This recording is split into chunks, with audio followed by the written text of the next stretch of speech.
When he first arrived at the Nakano Magic Academy, he was the sole student who relied on melee weapons, while his peers wielded magical powers. For that reason alone, he fell prey to the strong, subjected to utter humiliation by those wretched lowlifes who believed they ruled the world simply because they possessed mana. A mundane human like him who utilizes melee weapons was nothing against a magic wielder. It was essentially like bringing bare fists to a gunfight. The entire student body looked down on him because he was a special admission student with zero aptitude for magic. Even Haruto questioned why a good-for-nothing like himself had ended up in a place where he clearly didn't belong. It wasn't his choice to be there. His parents had enrolled him as a special admission student without his consent. In his darkest moments, he wished he had died alongside his parents on that fateful day. But since he was stuck there, he had to face reality. Because he couldn't wield magic, he had no choice but to take up the blade and become a swordsman who could go up against magic wielders. Then again, someone utilizing melee weapons in the age of magic was a massive liability. He constantly dragged his party down during dungeon raids, earning him the mocking nickname, the God of Plagues. Little did he know, his life was about to flip upside down. One particular day, after returning to his dorm following the usual bout of bullying, he discovers a mysterious letter, one bearing neither a stamp nor any indication of its source.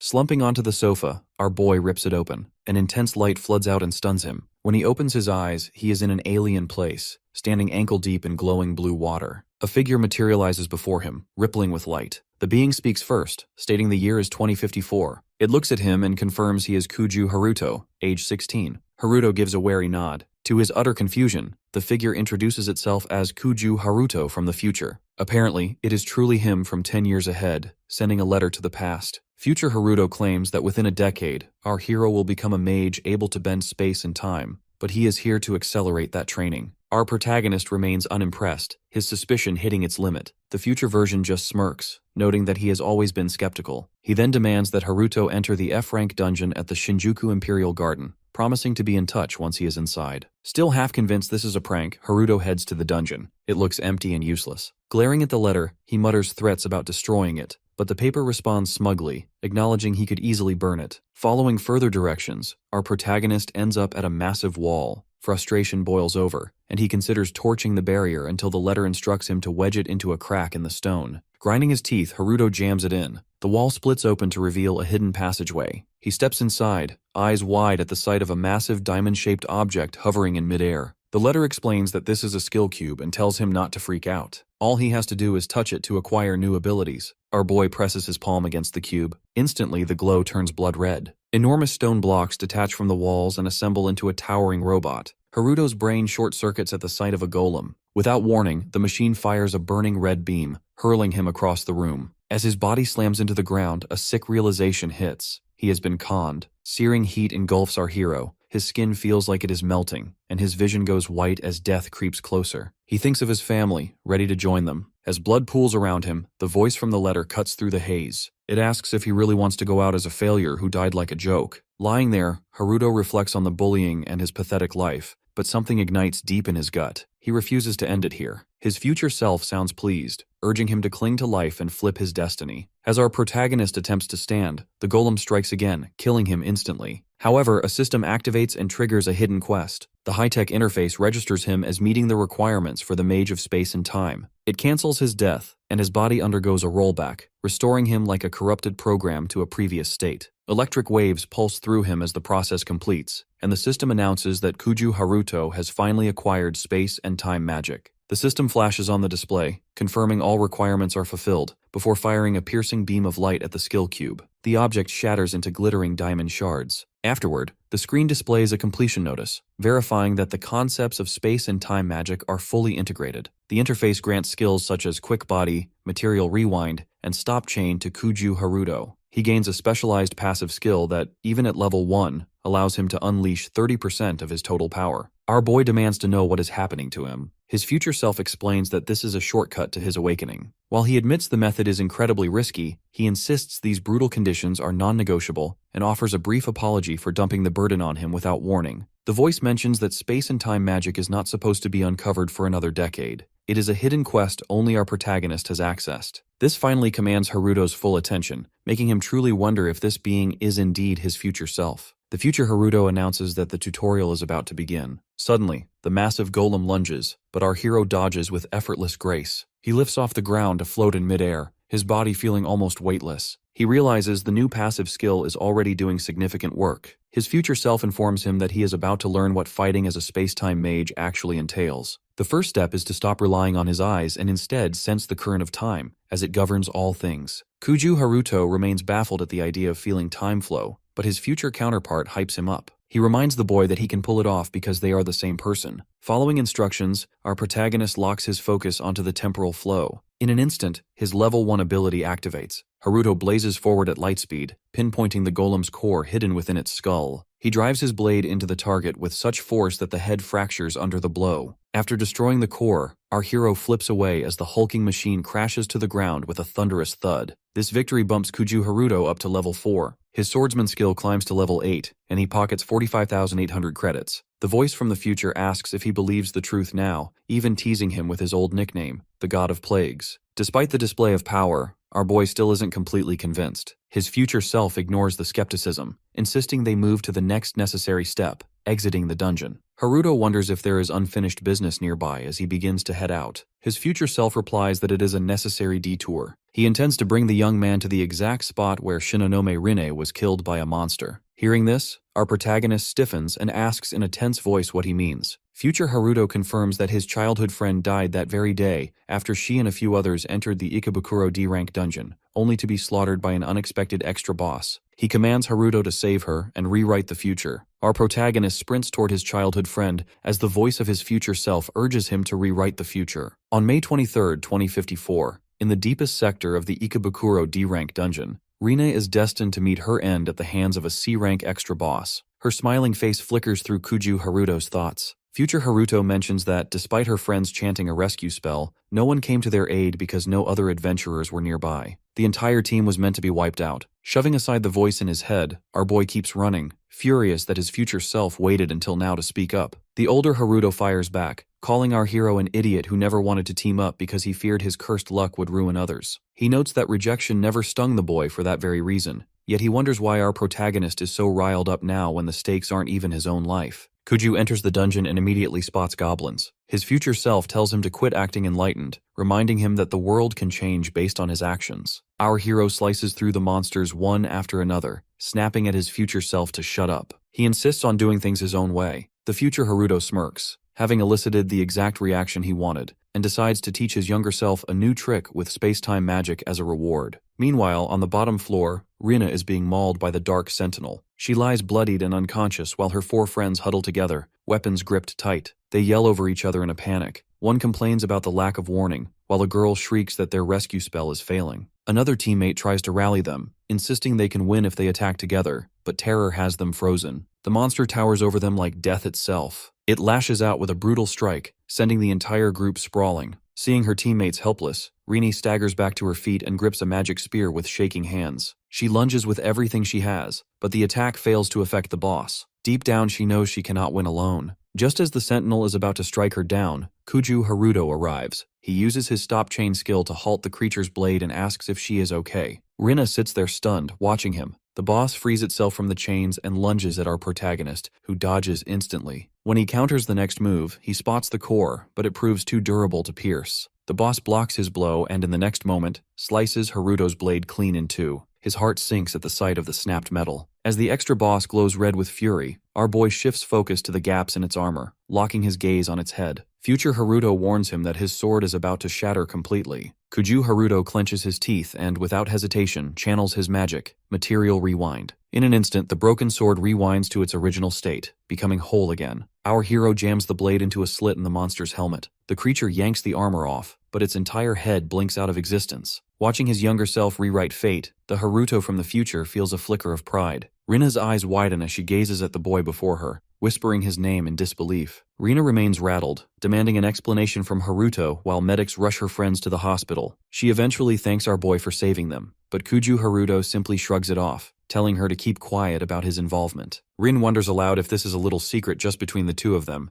and with a nod, he confirms that it is. Still fuming, she demands to know how he became so strong. Right as our protagonist is about to spill the truth, his future self cuts him off, warning him not to screw up the timeline and forbidding any mention of space-time magic. Consequently, Haruto asks again if she can truly handle the secret. When Rina continues to seethe for an answer, Kuju feeds her a bunch of nonsense about how too much has happened, and he isn't ready to reveal himself yet. His future self silently approves, thinking it is better to trick her for now. Rina catches a faint sound of the future Haruto's voice and asks if someone else is there. Kuju flat out denies hearing anyone, growing irritated by the voice in his head. He then spins a story, telling her he was simply itching to test a special swordsman skill that is still incomplete, which is why he wants to keep it hidden. Rina gives him a small smile, buys the excuse, and agrees to keep it under wraps. Kuju feels an immense wave of relief at having fooled her. The next day, inside the high school division in Tokyo's Nakano district, our hero reflects on how Rine's destined death was avoided and how he gained insane magic powers simultaneously. He realizes he cannot rewrite the distant past, but he is certain he can change what comes next. Off in the corner, his bullies begin mocking him again, using the God of Plagues nickname. They demand to know why he was at the Ikebukuro dungeon, sneering that someone saw him bail out of there looking powerless and pathetic. The group brags about facing the extra boss themselves, spreading false rumors that they were the ones who fought it. They continue to sneer at our protagonist, calling him God of Plagues, while he wonders who else could have seen him besides Rina. One of the boys mentions that his buddy was there and ended up hospitalized with bills that will bleed them dry. He attempts to blackmail Kuju, demanding he cover the costs, or they will ruin his reputation. When Haruto remains silent, their threats escalate. They call him a bastard and claim they will use him for target practice. Kuju's temper finally snaps. He growls that he has had enough and calls them worthless trash. The boys glare back and one lunges to punch him. Thanks to his boosted powers, our protagonist reads the movement like an open book. He nails the bully with a punch so fast the boy hits the floor before realizing what happened. Stunned, the bullies sit there blinking. Kuju gives them a cold warning to never approach him again while revealing all their wallets in his hand.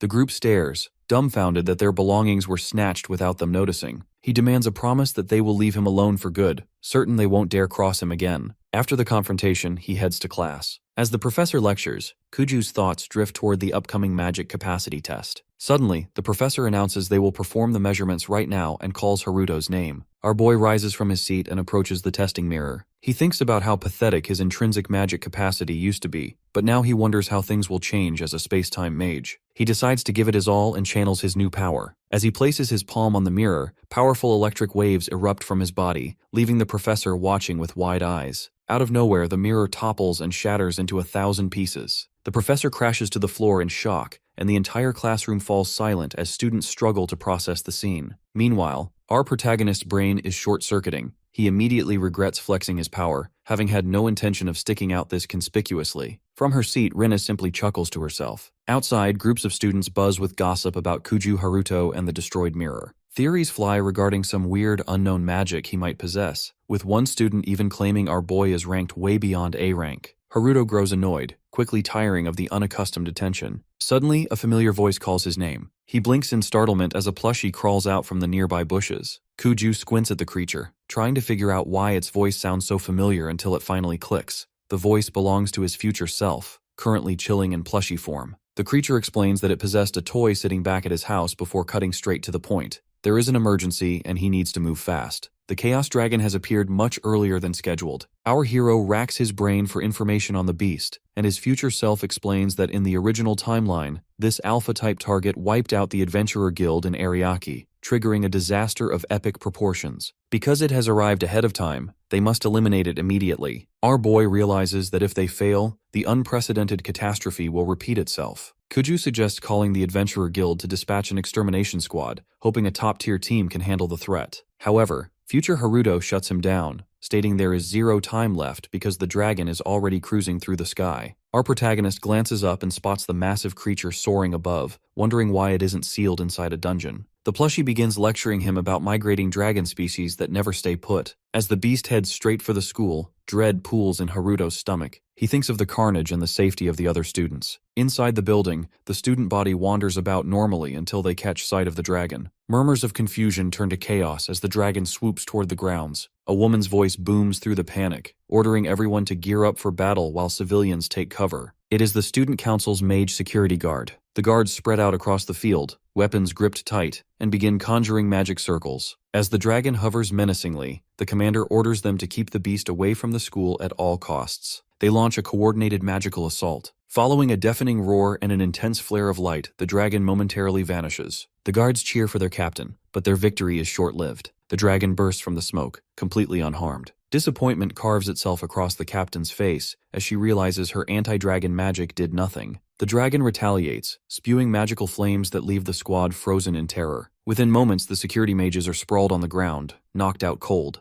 Our protagonist cannot believe how fast the defense fell apart. Future Haruto sighs, noting that student mages were never a match for a dragon. The sarcasm pisses Kuju off, but before he can respond, the plushie splashes a pink liquid all over him. Our hero reels, baffled by the move. His future self explains that the liquid is Ryu Hakuku, dragon incense. It acts as a beacon that will make the aggressive, low-intelligence beast obsessed with hunting him down. Kuju's head spins, wondering why his older self would set him up this way. But the future Haruto urges him forward, telling him to step up and slay the beast. As the dragon locks eyes on him and begins its descent, the voice in his head commands him to unleash his space and time magic and show the creature what he is truly capable of. The dragon darts straight for him, forcing our protagonist to lead the beast away from the school. Kuju Haruto's gaze flicks to Rin, noticing her tending to other students amidst the chaos. The voice of his future self cuts in, asking if he really wants to drag her into this mess. Haruto fires back with a sharp no. His older self simply shrugs verbally, telling him to bolt. As long as no one is around to witness the fight, they remain in the clear. With that, our boy kicks his quick body ability into gear, blasting off at light speed with the dragon in pursuit. After a frantic chase, Kuju arrives at the Tokyo City Junior Nakano Station. Finding the area completely deserted, the plushie tells him to hop the fence and lure the creature inside. Haruto takes a steadying breath and demands a breakdown of the dragon's traits. Future Haruto launches into an explanation, describing its dark element nature and lethal breath. He warns that charging head-on is pure suicide due to a nasty miasma that carries a delay effect. Furthermore, the beast packs heavy resistance against physical hits, making sloppy strikes pointless. He then casually mentions that the dragon is technically from 5 years in the future, a mere baby with barely any brains. All it took to lure it was dragon incense worth 500,000 credits. The price nearly knocks our hero off balance. When his future self confirms the cash was already deducted from his account, Haruto flies into a blind rage. He lunges at the plushie, grabbing it tight and demanding to know why he pulled this stunt and how he obtained his PIN code. The future Haruto only smirks at the outburst. Eventually, our protagonist gives up the physical struggle. The older version tells him to chill, promising he will earn the money back quickly. Taking down the dragon will secure an insane reward, and with the skill cube's help, Kuju can nuke the monster and receive a fresh space-time spell as a bonus. He then steers Haruto back to the mission, pointing out that because the dragon is underdeveloped, its weak spot is exposed right in the core. Before they can strategize further, the dragon lashes out.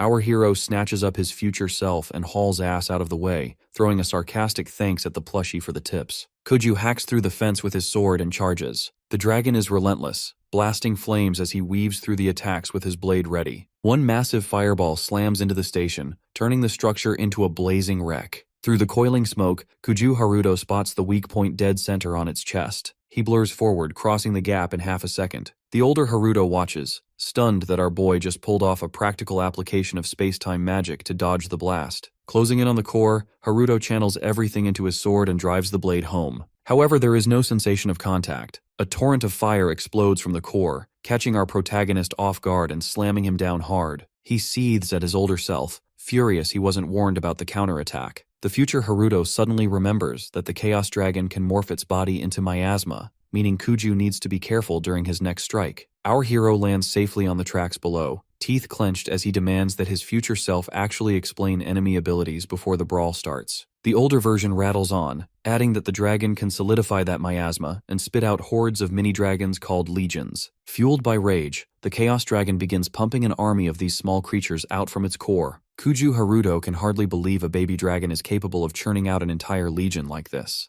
Kuju realizes quickly that this dragon is not going to go down easily. Above him, a swarm of baby dragons flutters through the air, filling the sky with a rhythmic beating of wings. Old Haruto breaks down the situation, explaining that while the beast is meant to be a nightmare opponent, it has arrived 5 years too soon. Kuju snaps back, demanding to know why it appeared ahead of schedule. The plushie coolly tells him it is his own fault for messing with the timeline, insisting our protagonist better own up and finish what he started. The accusation hits hard, leaving Kuju feeling lousy for being blamed for the world falling apart. Out of nowhere, a massive blast of fire roars toward him, forcing our boy to spring into the air with his quick body magic. Mid-jump, he swings his sword and slices through one of the baby dragons. Seeing the creature drop without morphing into miasma brings a spark of relief. His older self's voice guides him, suggesting he scatter the babies and wait for an opening to take out the main dragon. Advice Kuju finds annoyingly oversimplified. Without wasting time, Our hero powers up his magic. Energized, he leaps skyward again, slashing into the swarm. One by one, he tears the monsters apart with his blade. Watching from below, old Haruto cannot hide his shock at the boy's combat prowess. His eyes flicker to the system stats, noticing Kuju's level has already jumped by 3. For a second, our protagonist wonders if he has wiped out every last baby dragon, but that thought vanishes when the Chaos Dragon materializes directly before him. Its fury blazes as it spits an enormous stream of fire. He narrowly saves himself by diving behind a train, but the dragon follows up with another scorching blast that he barely manages to dodge. Panic sets in as Kuju realizes he is burning through his stamina just by eliminating the small dragons. These heavy strikes are pushing him to his absolute limit. Exhausted, he knows he needs at least a few minutes to recharge before unleashing his strongest move. In his mind, he is already pinpointing the target, the dragon's core. The beast begins to rise higher into the sky, and future Haruto warns that there is no way for our boy to reach it now. As the creature soars further above, Kuju searches desperately for anything he can use. Since he is at a station, the area is littered with trains. He forms a quick plan. Old Haruto prees, wanting to know what is cooking in his head while warning that the longer the fight drags on, the tougher it will get. Without warning, Kuju grabs his older self and bolts. He sprints across the trains, hopping from carriage to carriage, then springs toward an electric pole. Old Haruto shouts that simply climbing higher won't be enough, but our protagonist replies bluntly that he has the situation under control. Gripping his older self tightly, he hurls the plushie straight at the monster with all his might. As the future Haruto soars through the air, Kuju activates his space-time magic and mutters, "Stop chain." In an instant, glowing magical chains coil around the flying plushie, sparking rage in the older man's eyes. He demands to know what the hell Kuju thinks he is doing.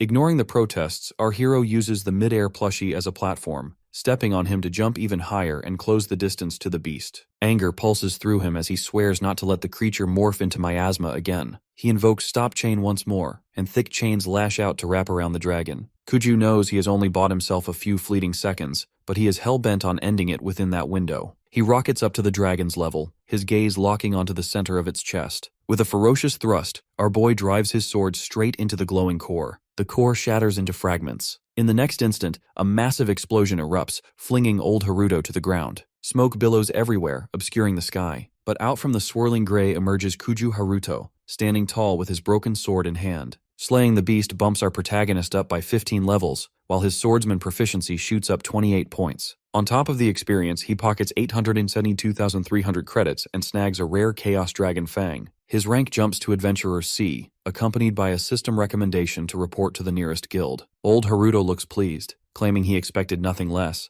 though annoyance lingers in his voice as he accuses the boy of treating him like a convenient ladder. Our hero is too distracted by his stats to care. His secret space-time magic has risen by 20 points, unlocking level 2 for both Material Rewind and Quick Body. His passive skill has also hit level 2, granting a potential 50% power boost. The future Haruto explains that killing the dragon prevented a massive disaster from repeating. He warns, however, that someone might spill the beans about the fight. Anxiety flickers across the plushie's face at the thought of being discovered, and he urges Kuju to get moving. Our boy wonders if they could at least see eye to eye for once before hoisting his older self onto his shoulder and bolting from the battlefield. Back in his apartment, they sit together on the couch. Kuju unwraps a sandwich, eyeing his future self while he eats. Trapped in the toy's body, the older Haruto ignores him, since stuffed animals lack a mouth to chew with. Irritated, the plushie snaps that the boy should try using his brain, but Haruto mumbles back that a talking toy is already weird enough. He pours a cup of milk and stares at a framed family photo, whispering that he is home. He warns the older version not to mock his sentimental side, but old Haruto replies casually that since they are the same person, he obviously won't. Privately, the future Haruto chooses to keep certain details about a woman named Ria to himself, thinking it is too early for the boy to hear them. He plans to reveal the truth only when our protagonist matures further. Kuju asks about the Chaos Dragon Fang, and his older self confirms that his current sword is on its last legs. He advises our boy to ditch school the next day to forge a new weapon and test its strength. The following morning, Kuju Haruto stands outside the Shinjuku branch of the Adventurers Guild. He remembers when he felt like a powerless nobody who had no right to be here. The older version peeks out from a shoulder bag, reminding him that his progress is due to his future self's guidance. Our hero just wants to finish the task and go home, telling the toy not to run off on its own.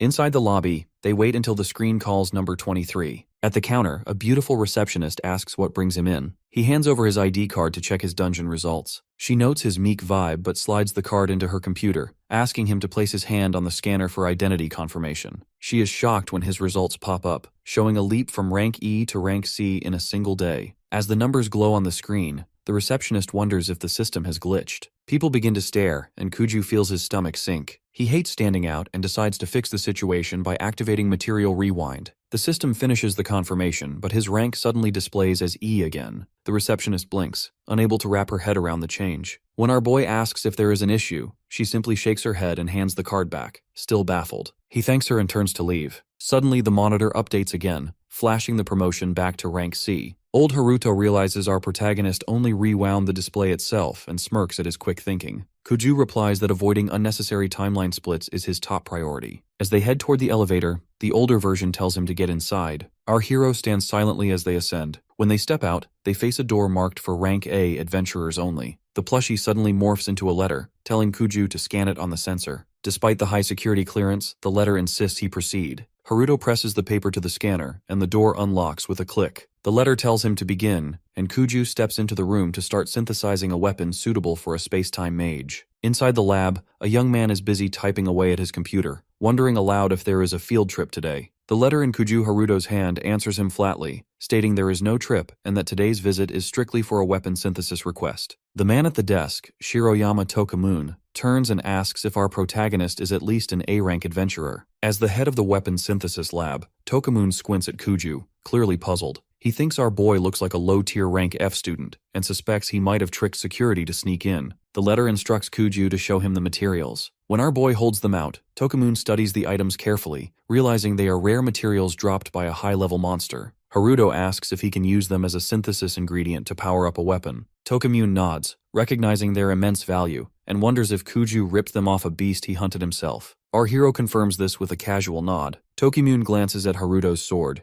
takes in the whole picture, and taps a password into his smartwatch. Suddenly, the doors lining the floor slide open as a capsule-shaped machine rolls out. Tokamoon explains that this is Japan's top-tier, latest model synthesis machine, the gold standard in otherworld research tech. As a hatch opens, he explains that it will run a full analysis on any item fed into it, especially since this material is not yet in the guild database. Seeing a perfect chance for research, he offers our boy free use of the machine. Old Haruto informs Kuju that since he is currently clueless about weapon synthesis, he will be teaching him step by step. Kuju admits he has no idea what he is doing and waits for instructions. His future version explains that one cannot even take this course at the academy without being rank 8 or higher. He breaks the process into 4 parts: picking a base weapon, choosing an attribute, selecting enhancement materials, and the final synthesis. Since Haruto's sword is rank F, it only has 1 attribute slot, which leaves Kuju looking a bit thrown off. Our protagonist slips his sword into the machine as the base. For the attribute selection, the screen flashes options for fire, water, wind, earth, and light. Future Haruto suggests light, and our boy picks it without a fuss. After dropping the Chaos Dragon Fang into the sealable chamber, he is told to set the forging time. His older self bluntly tells him to set it for 3 years. Kuju's jaw drops at the weight, but he eventually gives in. The device kicks off the process, but out of nowhere, the letter flies out of Haruto's pocket and zips into the chamber. Blinding beams of light erupt, leaving our hero wondering what his future self is up to. Suddenly,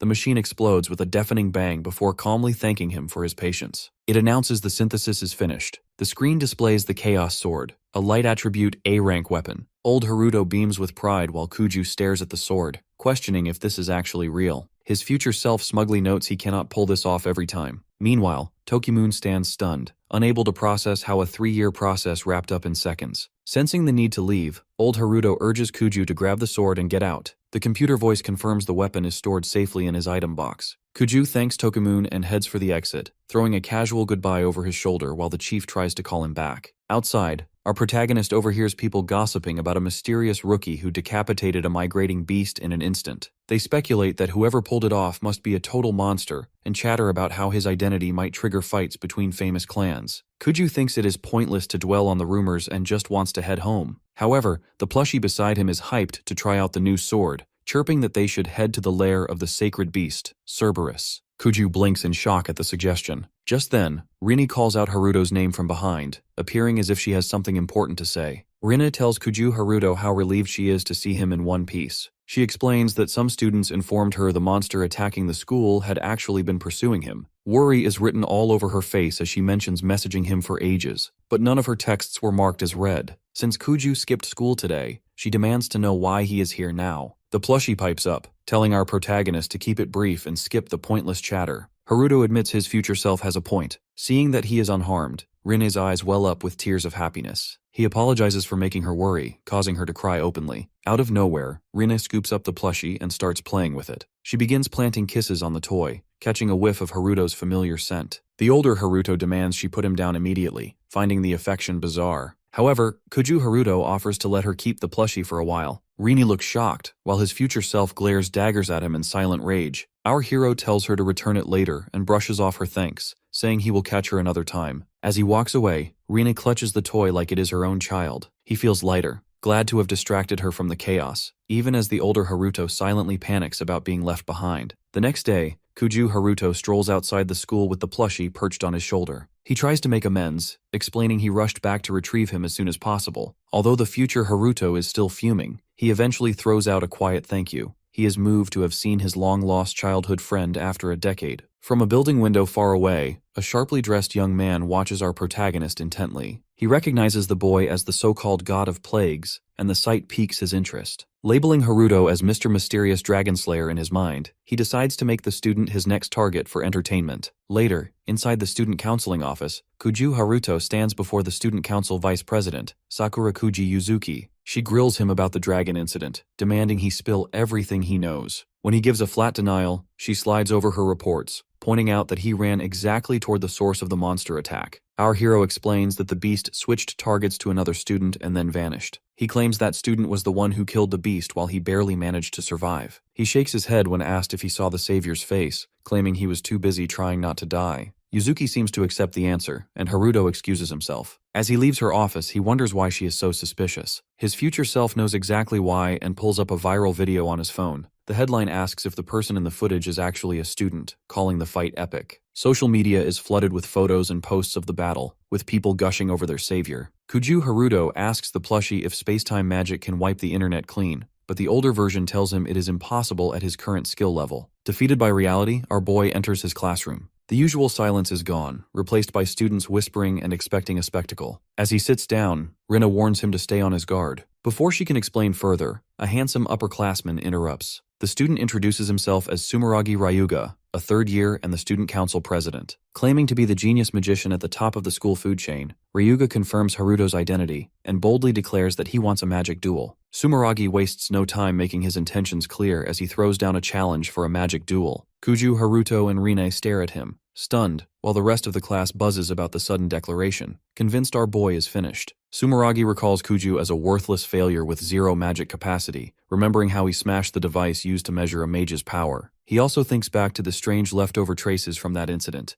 the online posts hyping up a mysterious dragon killer, and the fact that Haruto wiped out a dragon solo. Our protagonist wonders how Sumeragi even knows about those events. To Ryuga, the situation is fascinating, which is exactly why he wants to shut it down before it snowballs out of control. He confesses that he has also taken down a dragon alone, but he continues pressing for the duel, itching to steal the Dragon Slayer title for himself. A magic duel is an official test set up by the Adventurer Cultivation Agency for students to prove their capabilities, and the outcomes directly shape student rankings. High-ranking students enjoy special perks and are treated like future guild officers. One dominant rule governs these duels: no magic that could kill or permanently injure an opponent. In these matches, the lower-ranked student holds the power to decide if the duel happens, and can even challenge a higher-ranked opponent. While a higher-ranked student cannot back down from a challenge, a lower-ranked one can refuse without issue. Kuju Haruto wonders how he is supposed to handle a duel against the absolute top student in the school. The challenger tells him to think carefully, smirking as he warns Rini that she should watch her step if she wants a shot at the student council next term. It is a thinly veiled threat, promising to get personal with his next lesson. Rina looks terrified, stiffly thanking him for his advice while shaking in fear. Suddenly,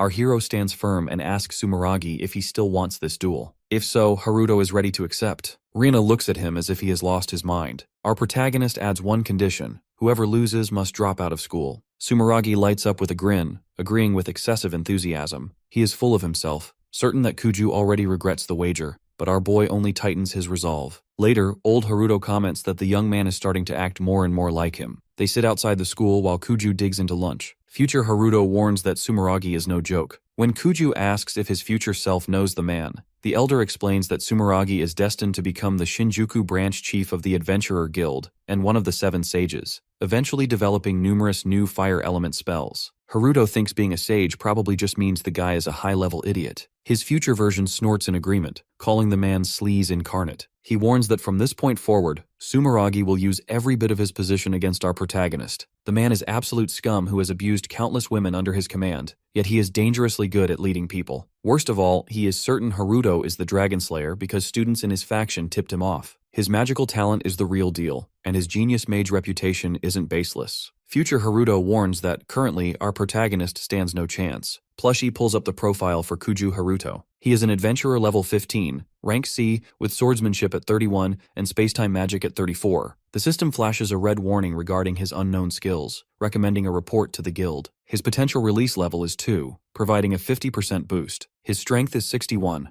agility is 159, and defense is 89. Crucially, his magic power is flat-out 0. His intelligence is rated B, mental toughness B+, and growth potential is a rare S. His main weapon is a sword, and he has learned Quick Body level 2, Stop Chain, and Material Rewind level 2. Plushie admits the boy has grown, but when he lines up the challenger's stats for comparison, our hero is shocked that his older version can even access them. Old Haruto displays Sumeragi's profile, showing stats that tower over Kuju's own. Plushie sums it up coldly. The challenger's power level is 10 times higher. Reeling from the gap, Haruto wonders if this is a perk of space-time magic and asks if the numbers are legitimate. His eyes drift to a girl comforting another girl outside. The girl mumbles in despair, freaking out because her mind blanked on basic magic. She is terrified of failing the upcoming mage course exams. Her friend tries to calm her, saying there is nothing wrong with using a wand in chance. She wonders if she has any choice but to accept Ryuga's offer for private tutoring at his home. Anger spikes in Kuju Haruto. He is certain Ryuga plans to prey on her. Our protagonist clenches his fists and intervenes, walking straight up to the girls. They look at him with confusion, wondering if he belongs to the swordsman course. Haruto tells them firmly that they do not need those creepy private lessons, promising he will handle that bastard one way or another. Kuju steps closer to the girl and tells her to hang tight for a moment. He raises his hand near her cheek, attempting to sense the root of her distress. Having picked up a scanning technique during magic capacity measurement class, Haruto can now read the way magic flows and shifts within a person. He scans her thoroughly and notices that her magic circuits are fried. The pathways are jammed because she has been casting spells far beyond her limits. He prepares to clear the clogs and restore her normal circulation. Kuju tells her to relax and stay steady, bringing his hand even closer. Though the proximity initially unnerves her, a burst of glowing light suddenly erupts from her body. A wave of relief washes over her, but her friend, Yuko, immediately jumps between them, demanding to know what he is doing and telling him to back off. In that moment, the girl feels her powers flooding back. She is stunned and overjoyed to find her magic not only restored but feeling stronger than ever. Her thoughts drift toward Kuju as she realizes she no longer faces the nightmare of Ryuga's private tutoring. While Yuko celebrates her friend's recovery, our boy remains preoccupied with the upcoming fight. Old Haruto senses that our protagonist has something on his mind and gives him the green light to speak. Kuju asks how he can close the gap between his and Sumeragi's abilities more efficiently, given they only have 3 days until the duel. He asks Plushie which dungeon within his reach will maximize his growth. His future version already has the map and details for the next location ready. When our hero asks about the rewards, the elder mentions a massive amount of experience points, fresh space-time spells, a chance to test his newly crafted weapon, and even the ability to summon a beast. Our protagonist cannot hide his excitement. Later, he arrives at the Azabu B-rank dungeon, known as the Crystal Labyrinth. This area usually requires adventurers to be at least level 65 to survive. The place is crawling with enemies, and Kuju is forced to engage them all. He looks around, wondering if he truly needs to eliminate every single one as beasts surround him from all directions. Our hero looks to Plushie, questioning if this is worth the hassle, but his older version orders him to clear out every last monster. Bracing himself, Kuju charges in and begins slicing through the horde. An hour passes. Deep in the final section of the labyrinth, a young man and woman battle a creature together. The girl swings her wand, blasting a jet of flames at the monster. She beams, thinking the attack was effective, but the creature strolls out of the smoke without a scratch. Their enemy is a Dark Crystal Knight, a resident of the labyrinth with 2300 HP,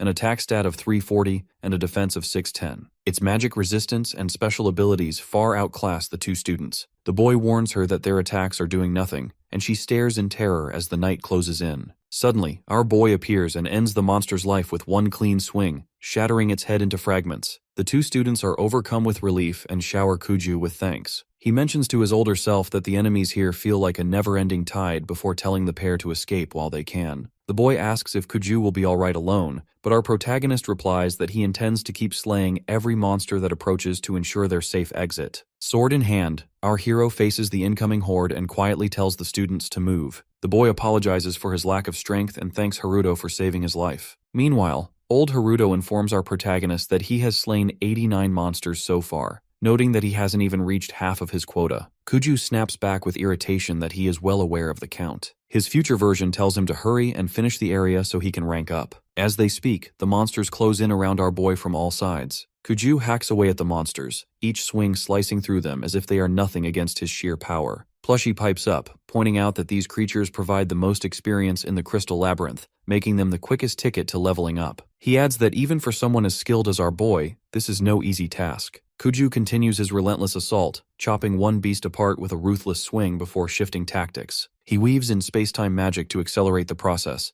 lashing out with magical chains that seize their bodies. Future Haruto notes that the Chaos Sword is now fused with the light element, finally allowing our protagonist to go toe-to-toe with these beasts. Though enemies spawn like an endless plague, Kuju cuts them down without hesitation. His future version encourages him to keep stacking kills while the opportunity lasts. Our hero unleashes another crushing blast of space-time magic, his resolve to wipe them out remaining rock solid. Each attack rips through their ranks, yet more keep surfacing to replace the fallen. Kuju and Plushie freeze for a second as a massive creature stomps into view brandishing a giant sword. It is the Dark Crystal General, a boss-type enemy with 4,800 HP, a staggering 880 defense, and A-level magic resistance. Kuju meets the giant's blade with his own, feeling the crushing force of the impact. Deciding to tap into his weapon's hidden potential, he lets flames erupt from the sword to roar into the monster's body. The strike drains a significant portion of his energy, but he doubles down with every ounce of strength and speed he has left, smashing a blow straight into the giant's head. Future Haruto tries to offer important information, but Kuju is too locked into combat to pay attention.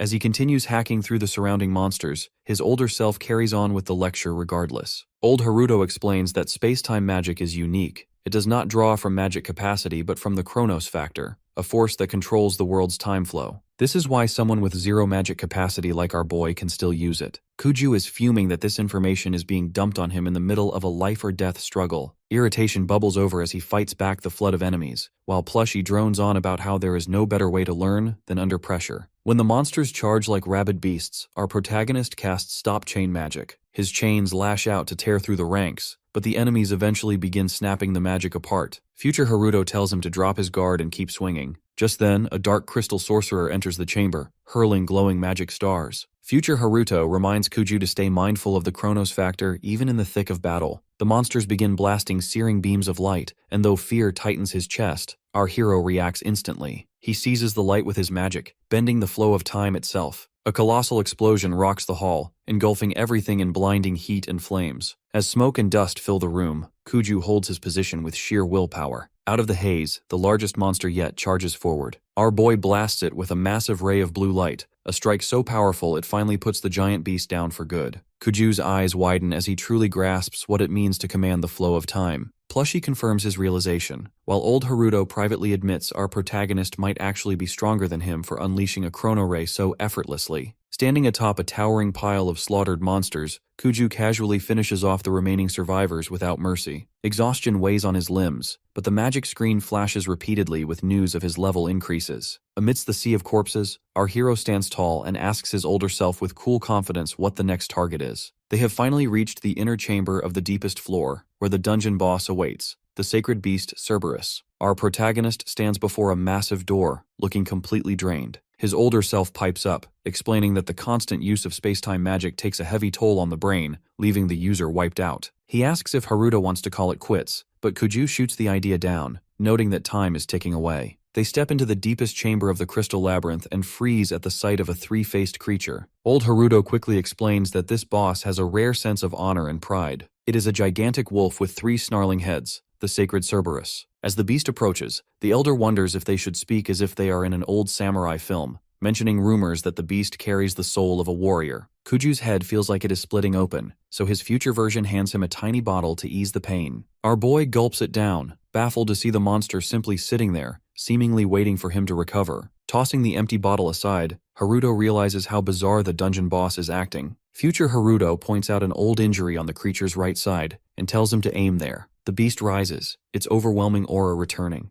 As our protagonist absorbs his instructions, he wonders if this wolf is truly giving him a chance to prepare. He feels a sudden surge of gratitude for the samurai spirit within his opponent. Suddenly, the monster charges with a brutal attack, and a single shove sends Haruto flying. In that moment, he spots the scar his older self mentioned, a vivid red gash on its side. He attempts to block the assault by jamming his sword into one of the creature's mouths before leaping back. Realizing a breath attack is coming, old Haruto yells for him to dodge. Our hero zips out of range, practically disappearing with his speed. Zeroing in on the wound, he smashes his fist into it with everything he has. The blow sends the beast crashing back, but old Haruto shouts for him to hold up. It turns out Kuju accidentally healed the old injury instead of exploited it. It is as if he repaid the beast for its earlier mercy, wanting a fair fight. His older self is furious, calling him insane and fearing for his life, but our protagonist's sense of honor runs too deep. He refuses to take advantage of an enemy that showed him respect. He is ready to die before carrying such a debt. Unexpectedly, the monster hands his sword back to him. Both Kuju and Plushie stare in a daze, but our boy shakes his head. He refuses the weapon, choosing to brawl barehanded. He taunts the creature, declaring this is no longer a quest or a grind. It is a straight-up street fight. The monster stands still, refusing to strike back, leaving old Haruto baffled by the behavior of these two. Without warning, the beast finally fires a searing beam of light, flinging Haruto away. Our protagonist counters with a brutal punch to one of the jaws, knocking it out cold. He then shoves his hand into its mouth and closes his eyes, waiting for the next move. Future Haruto's panic spikes as the beast clamps down on the hand and tosses him aside. The elder screams at Kuju to snap out of it because the monster is about to go all out. Haruto calmly says he is already on it, knowing he must pour every ounce of his power into this struggle. All three of the monster's mouths brim with flames before blasting fire at him. Fortunately, our boy ducks for cover and plots his final move. Hoping for a bit of luck, Kuju slams his fist into the monster's weak spot, but his body finally gives out and he collapses. The creature snaps its jaws onto his arm and flings him away again before lunging forward to pin him down. Gritting his teeth, Haruto drives his fist into one of its faces, knocking that head unconscious, then follows up with a brutal kick to another skull. Deciding to end the struggle, our boy leaps upward and slams his heel down onto the beast's middle head. The three-headed creature sprawls out on the ground. Standing over it, Kuju wonders if he has always been such a meathead before falling to the floor himself. A system window appears, announcing that the crystal labyrinth has been cleared. After a few minutes, our protagonist opens his eyes to find his older version questioning if he is finally awake. As he blinks and takes in his surroundings, his mind drifts to how he actually managed to win. A shimmering screen reveals his level has shot up by 20, a boost that leaves Kuju feeling accomplished. He also receives a notification for the space-time mage's robe, though Plushie shrugs it off as a mere ceremonial piece. Clutching his forehead, our hero decides to deal with the gear later. Just then, the monster reappears acting like a giant puppy. Cautiously, Kuju extends his hand, and the beast responds with the excitement of a pet. Old Haruto watches in disbelief as the creature nuzzles up to the boy, wondering if this was truly meant to be a dungeon boss. His future version admits he didn't see this coming but tells Kuju to be grateful and accept the reward. When Kuju asks if he means the gear, the elder points at the sacred beast, declaring Cerberus itself the ultimate clear reward. Future Haruto explains that feeding the beast his blood will bind it as a vassal. Without hesitation, Kuju slices his finger and lets a few droplets fall, confirming the contract. From now on, he can summon the beast whenever he likes. With the message, the sacred beast Cerberus is now his vassal, flashing on the screen, their mission is complete. 3 days later at the high school division in Tokyo, students chuckle as Kuju walks by, his face and hands covered in small cuts. Rina waits for him in the corridor, asking where he has been.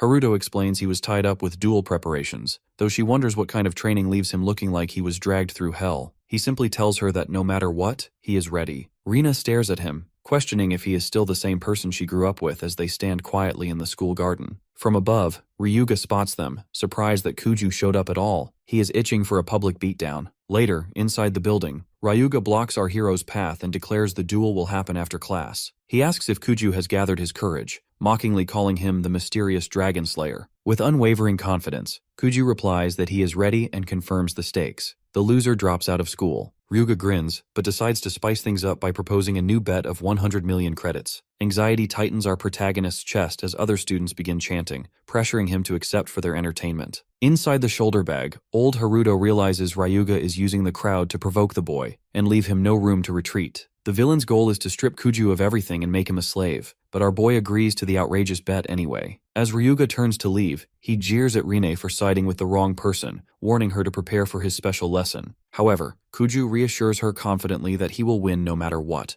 leaving her to gaze at his resolute face. After classes wrap up, Kuju Haruto strolls out of his classroom, casually chatting with his future version, who reminds him that the time for the duel has arrived. Just outside, Ryuga's crew hangs around like loyal puppies. They grip their weapons tightly, blocking the path, as one of them announces a desire for a quick spar before the main event. It is made clear that a 1,000,000 credit bounty is on the table for anyone who manages to beat our boy. The group calls Kuju a walking sack of cash, eyeing him and asking if he is shaking in his boots. Within seconds, they form a ring around him, smirking as they warn that begging won't save him. Kuju actually feels relieved, realizing Ryuga is still pulling the same stale moves he expected. The wannabe thugs spit out insults, calling our protagonist worthless trash, but Haruto tells them they are merely first in line for a beating today. One punk lunges forward with a sword, but Kuju simply catches his face mid-swing and smashes him into the wall. Disappointed by the pathetic attempt, he tells the rest to come at him all at once. Meanwhile, over at the arena in Tokyo City, Ryuga waits on the field flanked by his cronies. He scoffs at the so-called Dragon Slayer, grumbling that all that bragging means nothing if he doesn't show up. Turning to the referee, who happens to be part of his own gang,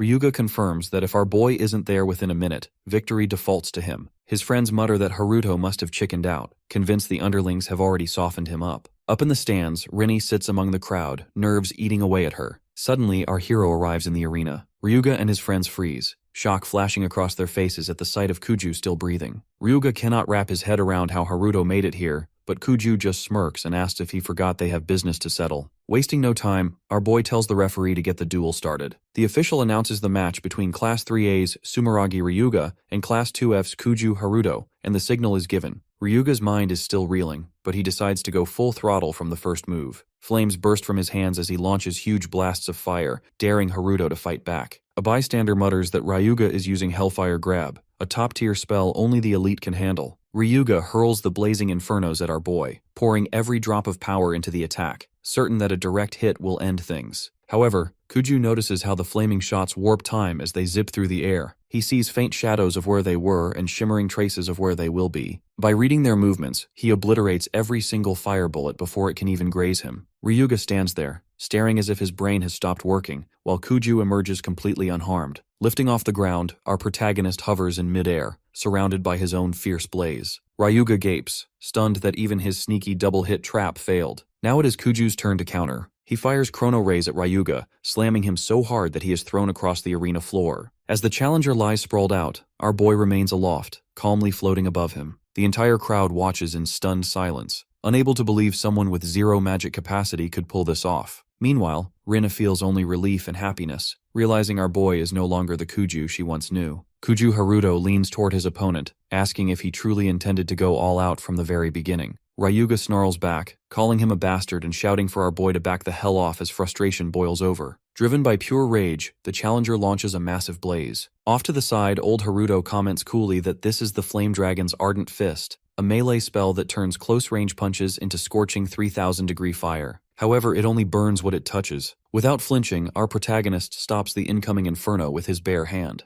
Ryuga's grin turns savage, convinced this is the end. He believes that because Kuju grabbed live fire, he is certain to burst into flames. Instead, Ryuga's eyes widen as Haruto locks onto his wrist and slams him into the dirt with ease. With his opponent down, our boy pulls back for a finishing blow, driving his fist toward the challenger's face. Panic flashes in Ryuga's chest, but the punch smashes into the ground, barely missing. Calm and composed, Kuju lets him know the flames are already out of gas. Ryuga sneers like a brat in a full meltdown, snapping that Kuju is still a worthless bastard. He then yells for his team to move. His crew jumps in immediately, channeling their energy straight into him. Old Haruto raises an eyebrow as the crowd dumps their magic into the challenger, breaking the rules in broad daylight. Our protagonist asks how much power this guy truly needs from everyone else. Suddenly, Ryuga's body contorts and twists into something unnatural. Fire bursts upward like a massive flare, and even Kuju looks momentarily taken aback. When the transformation settles, Ryuga has become a towering fire giant. Old Haruto mutters that this beast, powered by the pooled mana of an entire squad, won't go down from just a few swings. Our hero immediately recognizes the seriousness of the situation, as the dragon-like creature fires waves of flame capable of flattening buildings. Kuju dodges frantically, barely staying ahead of the inferno. He tries firing a chrono ray, but it glances off harmlessly, leaving him pinned against a wall as fire closes in from every direction. Then, our boy spots a strange ripple in the air,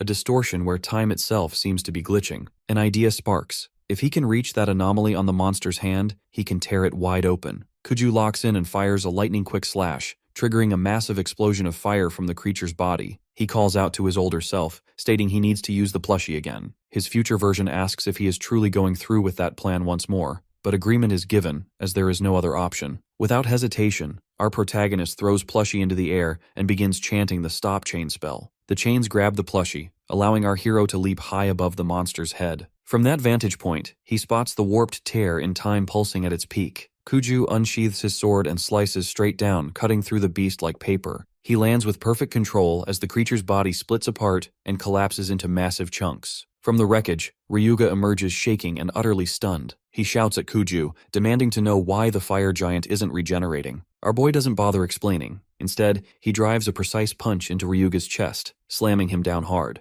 The referee's voice rings out across the arena, clear and final. Kuju Haruto has won the duel. Inside a cozy restaurant, Rini and her 4 friends throw a small party for Kuju Haruto to celebrate his victory. Rina slides a plate of food toward him, congratulating him on crushing the magic duel. While the girls glow with happiness, Haruto looks down, slightly embarrassed, and mumbles his thanks. When Rina announces it is his job to lead the toast, everyone lifts a glass in anticipation. He nods and raises his drink, clinking it against theirs as the group echoes back with cheerful cheers and wide grins. One of Rini's friends sighs with relief, admitting she is glad the senior is finally dropping out for good. Another girl complains about how that jerk treated the school like his private mansion, using his wealth to fix every problem. A third mentioned his history of harassment and how he cornered girls whenever he pleased. Someone leans toward Rini, whispering that she likely would have ended up under his thumb if he had stayed. Rina nods grimly in agreement. The conversation turns to our protagonist when one girl asks about the 100 million credits riding on the duel. Kuju freezes as the reality of the bet hits him. He had completely forgotten. The girls stare in shock, demanding to know how he could overlook such a sum,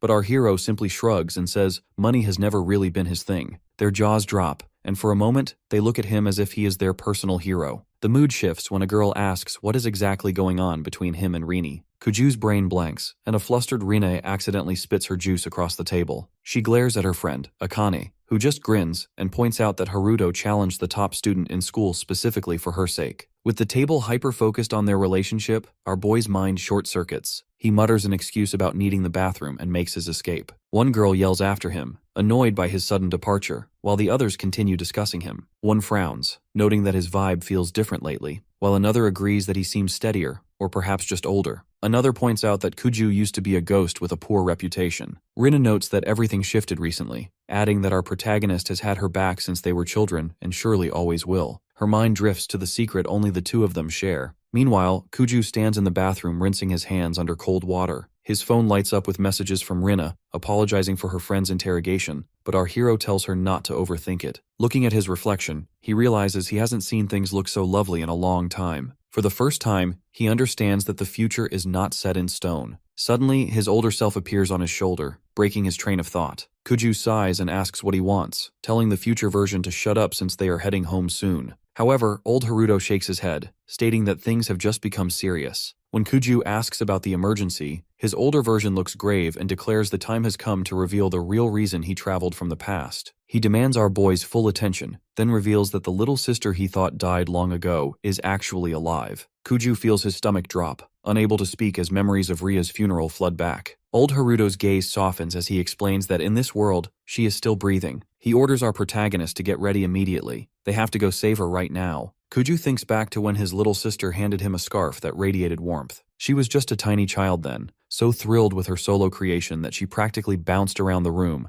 repeating that she had made it with her own 2 hands. Our boy felt a rush of pride seeing her so happy. Flashing a pure, innocent grin, Ria passed the scarf over. He blinked, caught off guard, and silently wondered if he could really pull off wearing it. Ria's expression dimmed, fearing her big brother hated the gift despite her effort. Haruto quickly explained it wasn't like that at all and insisted he wanted it. Her eyes lit up again as she wrapped the scarf snugly around his neck, telling him to just accept it. She giggled, admitting her stitching was poor, and casually reminded him that Christmas was tomorrow. Ria slapped on a fake mustache and teased him, calling the gift a present straight from Santa Claus. Our protagonist felt his chest swell with happiness as he thanked her. Ria then said they would celebrate Christmas a day late, after her ballet performance, because she wanted a present from him as well. He remembers, however, that he never got the chance to keep that promise. The next day, Ria and their parents boarded a flight that never made it home. The plane went down, and they were gone forever. Suddenly, Old Haruto's voice cuts through his thoughts, checking if he is even listening. They are both sitting on the living room sofa. Kuju gets up and walks over to a framed photo of his lost family. He apologizes to his older self and asks him to repeat the information. His future version tells him to snap out of it and begins laying out the situation.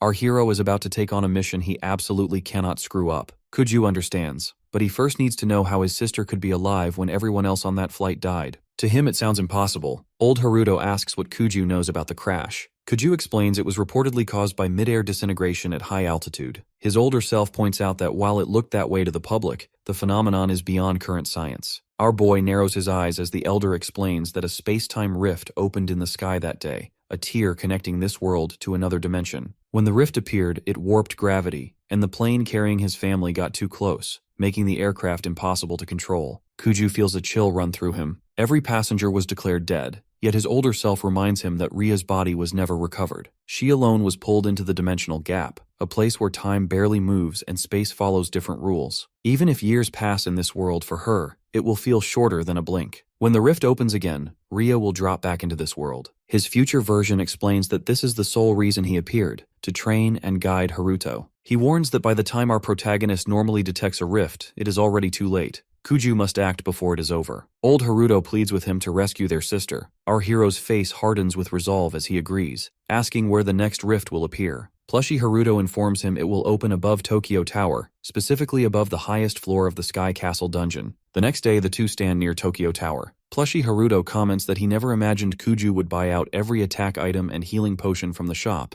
Our boy shrugs, noting it was only possible because of the cash he earned grinding in the Crystal Labyrinth. Around his neck, he wears the scarf Ria once gifted him. Plushy Haruto questions why he is wearing it in the middle of June, but Kuju sidesteps, claiming he simply gets cold easily. His older self shifts focus to the gate on the observation deck leading to the Sky Castle dungeon. In exactly 24 hours, a space-time rift will open 300 meters above the dungeon floor, and Ria will fall through. Old Haruto warns that if Kuju is not there in time, she will fall to her death. Our protagonist clenches his fists, fully aware of the stakes. This time he chooses to wear the space-time mage's robe. Determination burns in his eyes as he vows to save Ria. Our protagonist stands parked in front of Tokyo Tower. Right at the entrance, he is met by two armed men who inform him that a dungeon gate has appeared on the observation deck, accessible only to A-rank adventurers. Old Haruto asks what move he is planning. With time running out, the elder wants to skip the nonsense and take a shortcut. Without missing a beat, Kuju Haruto taps into his magic and begins leaping up the side of the tower. His older self cheers, impressed by how fast our boy is picking up these techniques, though Kuju simply shoots back that he is annoying as hell. In an instant, our hero reaches the top floor and peers through the glass. Inside stands Kurogane, backed by 3 armed bodyguards. After recognizing the man, old Haruto mutters that Kurogane is a real pain. Kuju wonders if he actually knows him, and his future self provides the intel.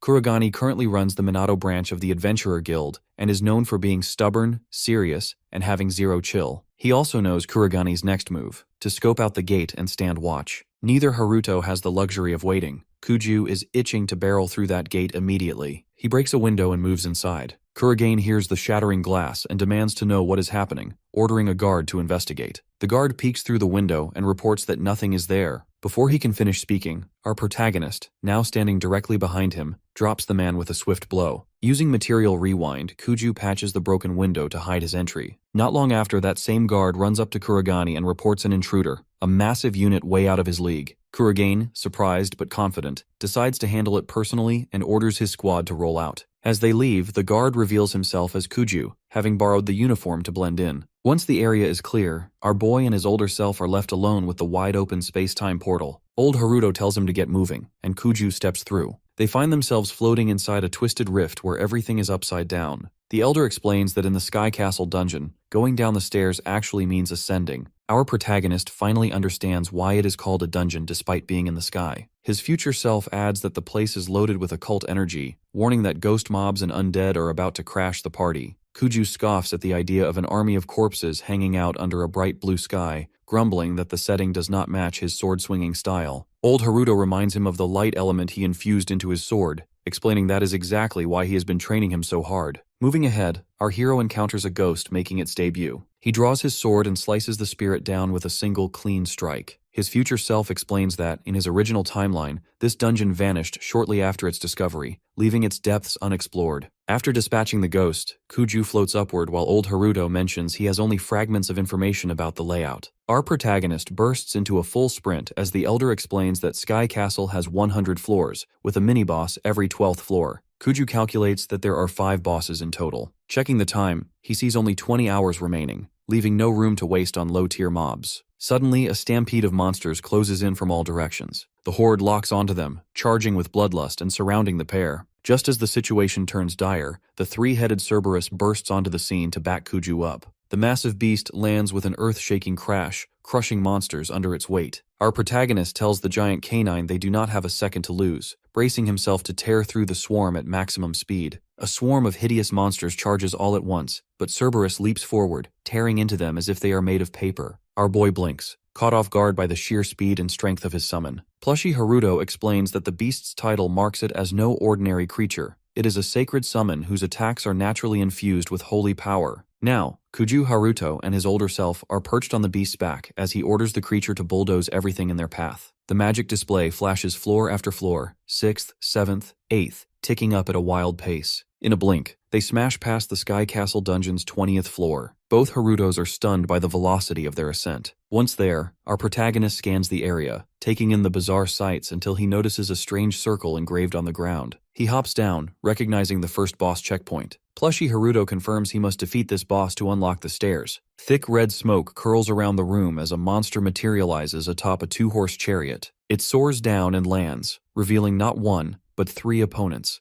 A fallen noble family's son, their lady, and their master. All 3 are undead A-rank threats. Plushy Haruto stares, baffled by how 3 people managed to fit onto one chariot, but our hero does not care about their history. If he cannot defeat a few corpses, he has no hope of saving Ria. His future self tries to issue a warning, but the trio rushes in with swords drawn. Plushy Haruto asks if he plans to use the items from the guild shop, and Kuju gives a quick nod. He activates his magic, the Eye of Time, allowing our protagonist to see exactly how the next few seconds will unfold. He pulls out orichalcum knives glowing with light magic and hurls them at the undead. As they charge together, our boy goes toe-to-toe with each one, noticing the lady is more ferocious than her companions. One blade punches through the noble master's heart, and though the master tosses him aside, Haruto flips midair to land steadily. He has been maneuvering them into a perfect formation with surgical precision. Each knife is now lodged in their bodies and charged. He channels his magic, detonating the knives in a blinding explosion that vanishes the monsters under flames and smoke. Plushy Haruto points out that those knives are crafted from the rarest metals and cost 100,000 credits each. He mutters about how tossing millions of credits worth of gear for an easy win seems insane. However, our boy notes that he has only destroyed their physical forms. As predicted, they reform as ghostly figures. Since physical damage is useless against ghost types, he begins chanting a light enchantment. Leaping skyward, our hero comes smashing down with chaos meteor magic, slicing the spirits into glittering ash. The system pings their victory over the fallen noble family. It also flashes that Kuju Haruto has leveled up 5 times. His swordsman skill has jumped 8 levels, and he has raked in over 2 million credits. Suddenly, a hidden tunnel splits open beneath his feet. Our protagonist stands at the mouth of the new passage and murmurs a promise to Ria, telling her to hang on because her big brother is coming to save her. Up on the 40th floor of the Sky Castle dungeon, Kuju's 3-headed beast is busy tearing apart the Lamia undead queen.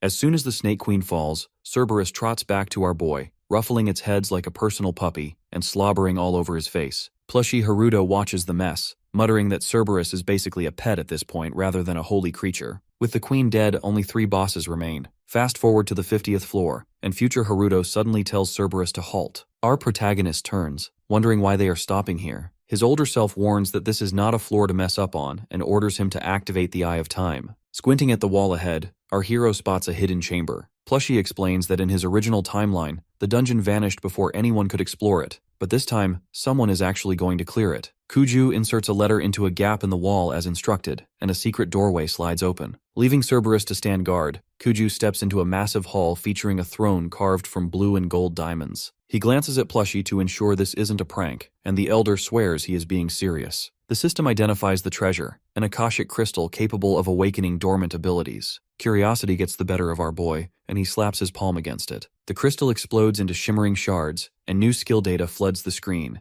Gravity Bomb, Avatar Replay, Quick Body Level 3, and Stop Chain Level 2. His potential Unleash level also jumps to 3, providing a 75% boost. Plushie Haruto looks stunned that the boy snagged Avatar Replay so early. When our hero asks what the skill actually does, his future version tells him to just try it in a fight. Kuju shrugs and heads out. Moments later, they reach the 60th floor. Awaiting them is zombie Beelzebub, Lord of the Flies, surrounded by a disgusting swarm. Kuju asks for a weak spot, but Plushie just lists its bio: acidic sludge, self-healing, and a terrible stench. Deadpan, our protagonist, tells him to provide useful intel instead of a biography. Suddenly, the monster swoops in with incredible speed, its rotten claws slicing toward Haruto's chest. Kuju flickers, shifting his body into a light form. Plushie lets out a satisfied sigh, glad to see the ability tested in combat. In an instant, the boy widens the gap using Avatar Replay. The one-eyed beast dives again, but our boy is ready with Quick Body Level 3. He lashes out with a blinding beam, sending the monster flying, then launches into the air. Tapping into Avatar Replay, Kuju conjures duplicates from his past self. Within seconds, multiple versions of Haruto surround the boss, confusing it completely. Each clone dives in, slashing from every angle. Suddenly, Kuju casts Chaos Meteor magic. The clones close in, swords gleaming. In a panic, the boss sprays dissolving goo, but it is not enough. All the copies unleash radiant beams at once, erasing the monster from existence. Watching this, old Haruto quips that Kuju could call himself a ninja master. Haruto rolls his eyes, calling the title lame. As another underground passage reveals itself, he mutters that only 2 bosses are left. Suddenly, his head feels as if it is being crushed. Everything spins. Our protagonist collapses to the ground as his future version calls out his name in a panic, terrified that something has gone horribly wrong.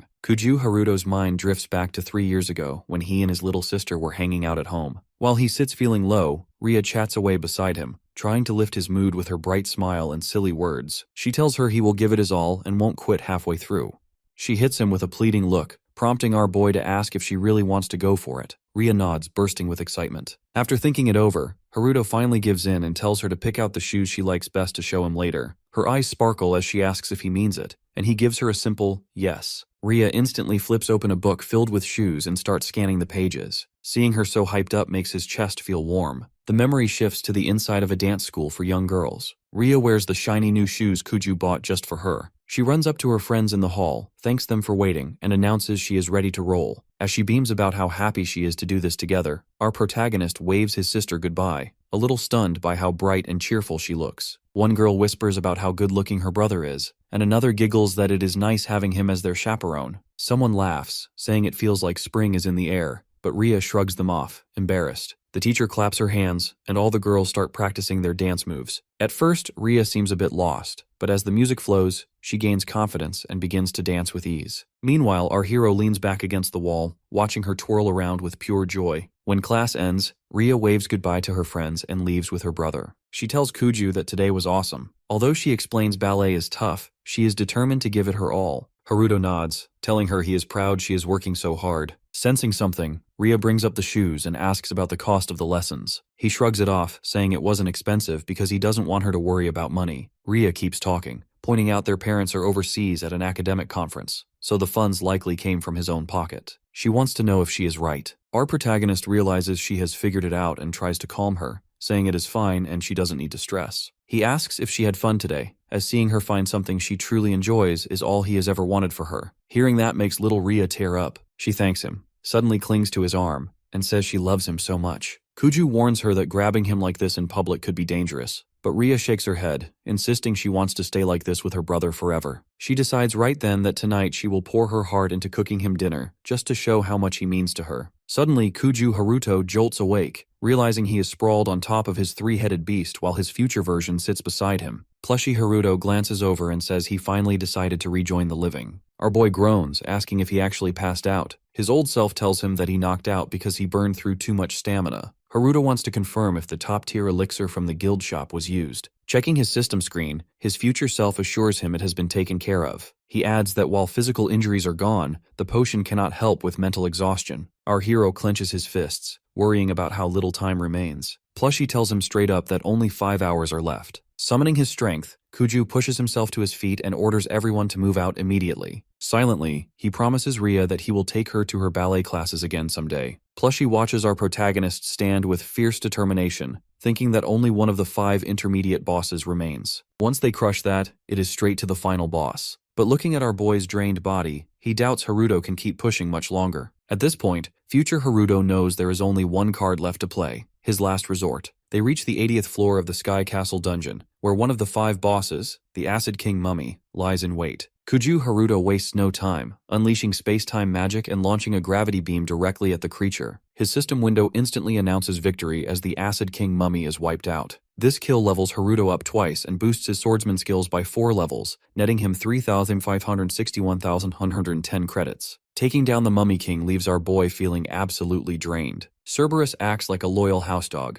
licking him gratefully while the youth gives the beast a thankful pat. When the screen presents an option to consume an elixir, Kuju taps yes without hesitation. The moment he gulps it down, his whole body buzzes with raw energy. Plushy Haruto tilts his head and asks if he wants a quick break, but our protagonist shoots back that there is no time to waste. He knows only 3 hours remain before his sister emerges from the space-time hole, and he is dead set on reaching the top floor as fast as possible. Later, the system flashes with a new notification. They have reached the 100th floor. A wave of relief washes over Kuju as they finally arrive. Plushy Haruto notes it is time to face the dungeon boss. Our hero and his future version stand before a massive door where the older Haruto warns that, after this fight, he will land exactly where the space-time rift appears. Kuju's resolve remains solid. He simply wants to get this over with. They step into the hall toward a giant throne sitting at the center. Atop that throne lounges the dungeon boss, the god of the underworld, Soul Reaper. Though the boss is a mere skeleton crowned in solid gold, its eyes glow red like fresh blood. Kuju and his future self glare at the entity, fury burning in their chests. The plushie lifts a paw toward the monster, signaling to our protagonist that this creature does not even exist in the World 1 database. The monster locks its gaze onto Haruto and scoffs at the presence of a single human. Hearing the creature speak surprises our boy. This being possesses real intelligence and fluent human language. The monster smirks, noting that for a pathetic race that usually requires a group to function, Kuju has managed to reach this far solo. It admits the feat is worth a shred of praise. As the beast lifts both hands, our hero raises his sword in response. The monster formally introduces itself as the god of the underworld and taunts him to begin,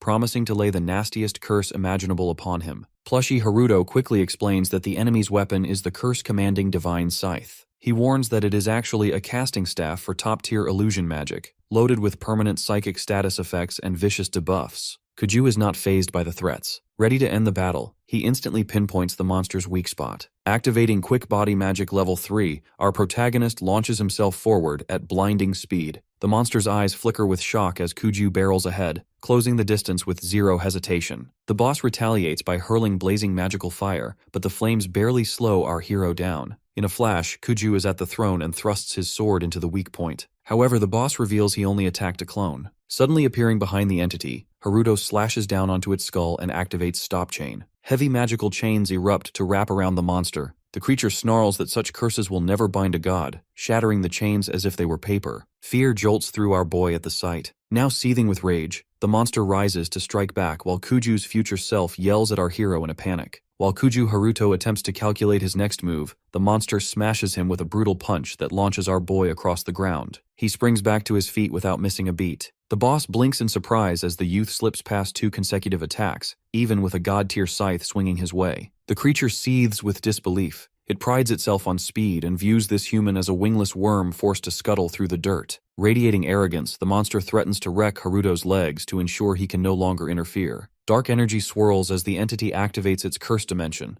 causing flames to erupt beneath the massive throne. In an instant, our protagonist finds himself hanging upside down as twisted magic flips his world on its head. The monster cackles at the sight of our hero dangling helplessly. Kuju's eyes widen as he stares at the floor looming overhead until the ground suddenly shatters, sending him plunging through the crumbling debris. He grits his teeth in frustration. After fighting tooth and nail to reach the 100th floor, he is now falling like dead weight. The monster mocks him with a voice dripping with curses, promising that he will no longer dart around so freely. It summons the cursed scythe, a sight that makes the boy's chest tighten with fear. However, Kuju's gaze sharpens with resolve. Realizing he must take a risk to change the tide, he flings his enchanted knives and commands them to detonate. Still plummeting, his body picks up blistering speed as a wall appears in his path. Instincts take over, and our hero rams his sword into the stone to halt his descent. The monster gawks, baffled by the teen's quick thinking under pressure. Clinging to the wall, Kuju realizes this endless fall is likely an illusion, a specialty of the creature's magic. He concludes he fell into a trap and racks his brain for a way to shatter the spell. Before he can act, the monster spews blazing fire directly at him. Our protagonist scrambles to dodge, but magical flames lash around his leg and begin yanking him back. With a twisted grin, the boss announces that Haruto will become a guinea pig for its spells. It snarls that the grudges of slaughtered humans will gnaw at his flesh, musing whether the hatred of his own kind or the underworld's scythe will end him first. Kuju clenches his jaw, desperate to break out of the warped dimension but unsure how to succeed. As the monster hums a cold farewell, demonic flames smother his body. He strains every muscle to rip himself free, wondering if this is truly how it ends, burned out in a hellhole. Suddenly Ria's voice echoes in his ears, calling his name. Out of nowhere, plushy Haruto activates Stop Chain level 78, sending powerful magical chains whipping around the monster in a violent spiral. Kuju is stunned to see him. With a quivering voice, the plushie admits this is his final shot. Massive electric pulses burst from the small frame, backing our protagonist's assault with everything he has left. A gigantic explosion erupts, flooding the space with searing light so intense that our hero cannot open his eyes. When his vision finally clears, he sees a young man standing tall before him. The figure speaks in a calm, cool tone, remarking that it would be a real pain if Kuju died here. Only then does our boy realize the truth. His future self, restored to his original body, stands right before his eyes. Future Kuju channels his magic, causing time to snap into reverse. Our protagonist blinks, stunned,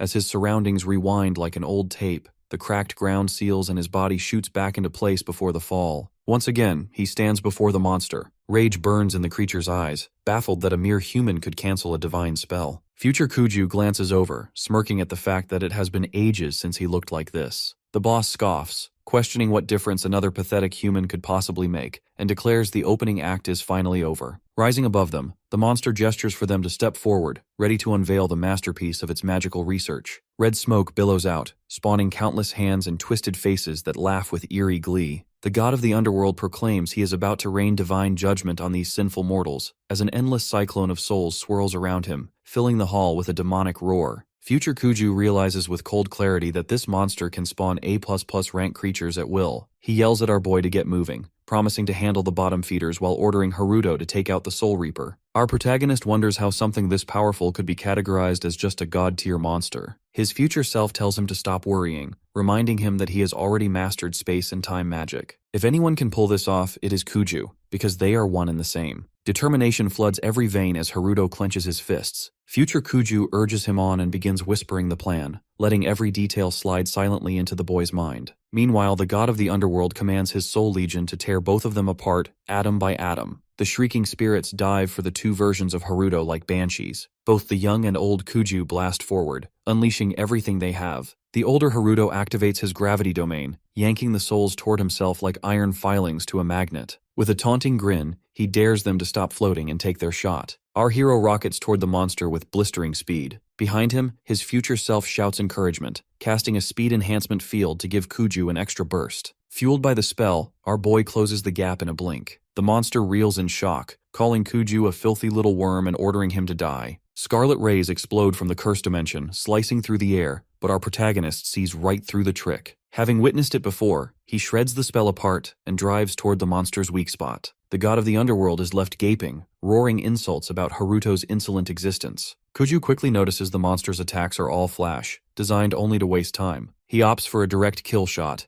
aiming for the exposed tear in time inside the monster's heart. Channeling Chaos Meteor, he casts the spell with a snarl. The monster spits curses, warning him not to overestimate himself, but Haruto drives the attack straight into the boss's core. The monster screeches in agony, crying out for its curse edge. Kuju activates Avatar Replay immediately, splitting and softening the impact as he crashes back down. Without missing a beat, our hero rises again and slams his final strike straight into the monster's heart. Kuju drives his sword into what should be the monster's heart, but as a grin spreads across the creature's face, our boy realizes there is no heart at all. In the next instant, the monster lashes out, slicing him clean in half across the gut. Off to the side, the older Haruto's eyes brim with tears as he watches the horror unfold. The monster lets out an ugly laugh, mocking Kuju for believing its weakness was in its chest. It turns out one of the underworld god's most deceptive abilities is faking their own vulnerable points. With a cruel smirk, the beast reveals the chest was merely bait to throw him off. Kuju lies there, seemingly cut down, while the monster laughs hysterically. Its gaze shifts toward the future Haruto, growling for him to step forward. The older man stands frozen, losing his composure at the sight of our protagonist's body torn in two. His mind races, desperately trying to discern if a true weak point even exists. The monster casually explains that gods do not possess built-in flaws.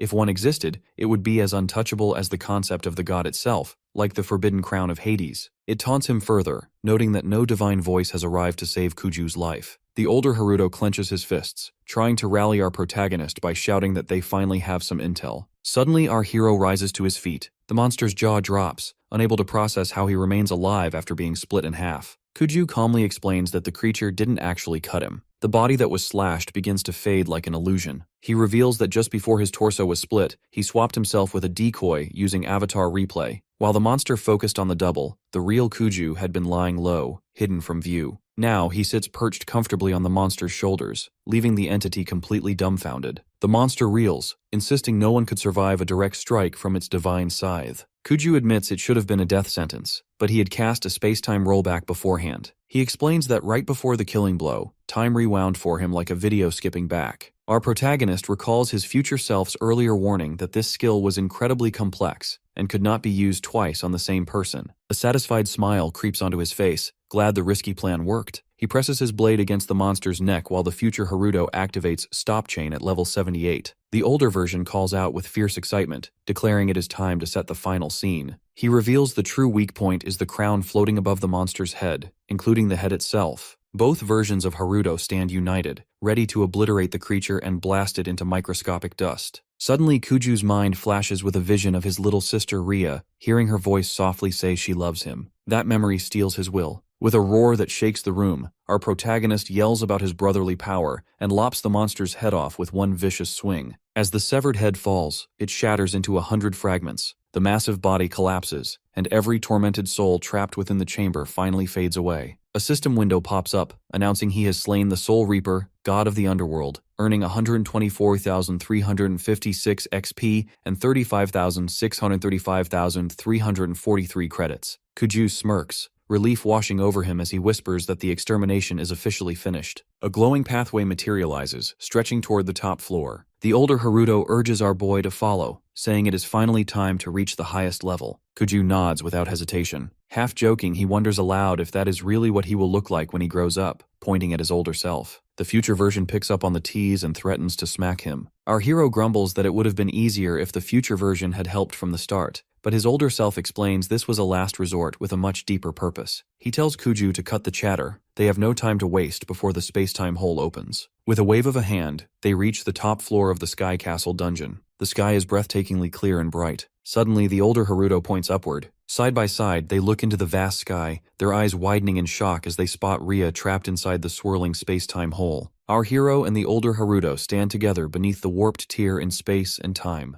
The future Haruto informs him that the rift will remain tethered to this world for exactly 9 minutes and 48 seconds, assuring him there is no need to rush. Suddenly, the older man begins levitating toward the tear in the sky. Kuju stares, caught off guard by the sudden ascent, but his future self merely flicks a finger toward the glowing steps forming beneath his feet and tells him to pick up the pace. Kuju climbs after him until both are positioned beside the gaping hole in space-time. Their eyes lock on Ria, who lies fast asleep inside the phenomenon. Our protagonist softly calls her name, and she blinks her eyes open to look at him. He hesitates, lifting a hand toward her and promising he is right there. However, the older Haruto steps in and tells him to stay calm, explaining that the world's rules do not apply inside that rift. Since only space-time magic functions there, the future version will enter to drag her out with his spells. He warns our boy to be ready to catch her properly before slipping into the rift. Once inside, the older Haruto weaves his magic to force Ria out. Kuju shouts from the exterior, desperate to know his role. As the siblings gaze at one another, the older Haruto suddenly flickers. Our hero's eyes widen in confusion just as the rift begins to shrink. It is sealing much sooner than expected. While Kuju stands powerless, his future self braces against the collapse, pushing his power to the limit. He yells for our protagonist to pull Ria toward him while he tugs from the other side. Both versions of the hero pour in every ounce of strength. The older Haruto screams a warning that if her body is caught when the rift seals, she will be torn apart. Furthermore, even if she is freed, she will fall to her death if Kuju misses the catch. Our boy nods sharply, accepting the risk. As the older man roars for him to act, our protagonist leaps forward, snatching Ria's hand and yanking her against his chest. With his sister wrapped safely in his arms, Ria clings to him, her eyes brimming with relief. Kuju calls out to his future self, insisting he is next and must hurry. However, the older Haruto remains motionless. When Kuju demands to know what is wrong, his future self quietly explains that this is where they part ways. Our hero's heart sinks as the older man reveals he has reached his limit and can no longer maintain his form.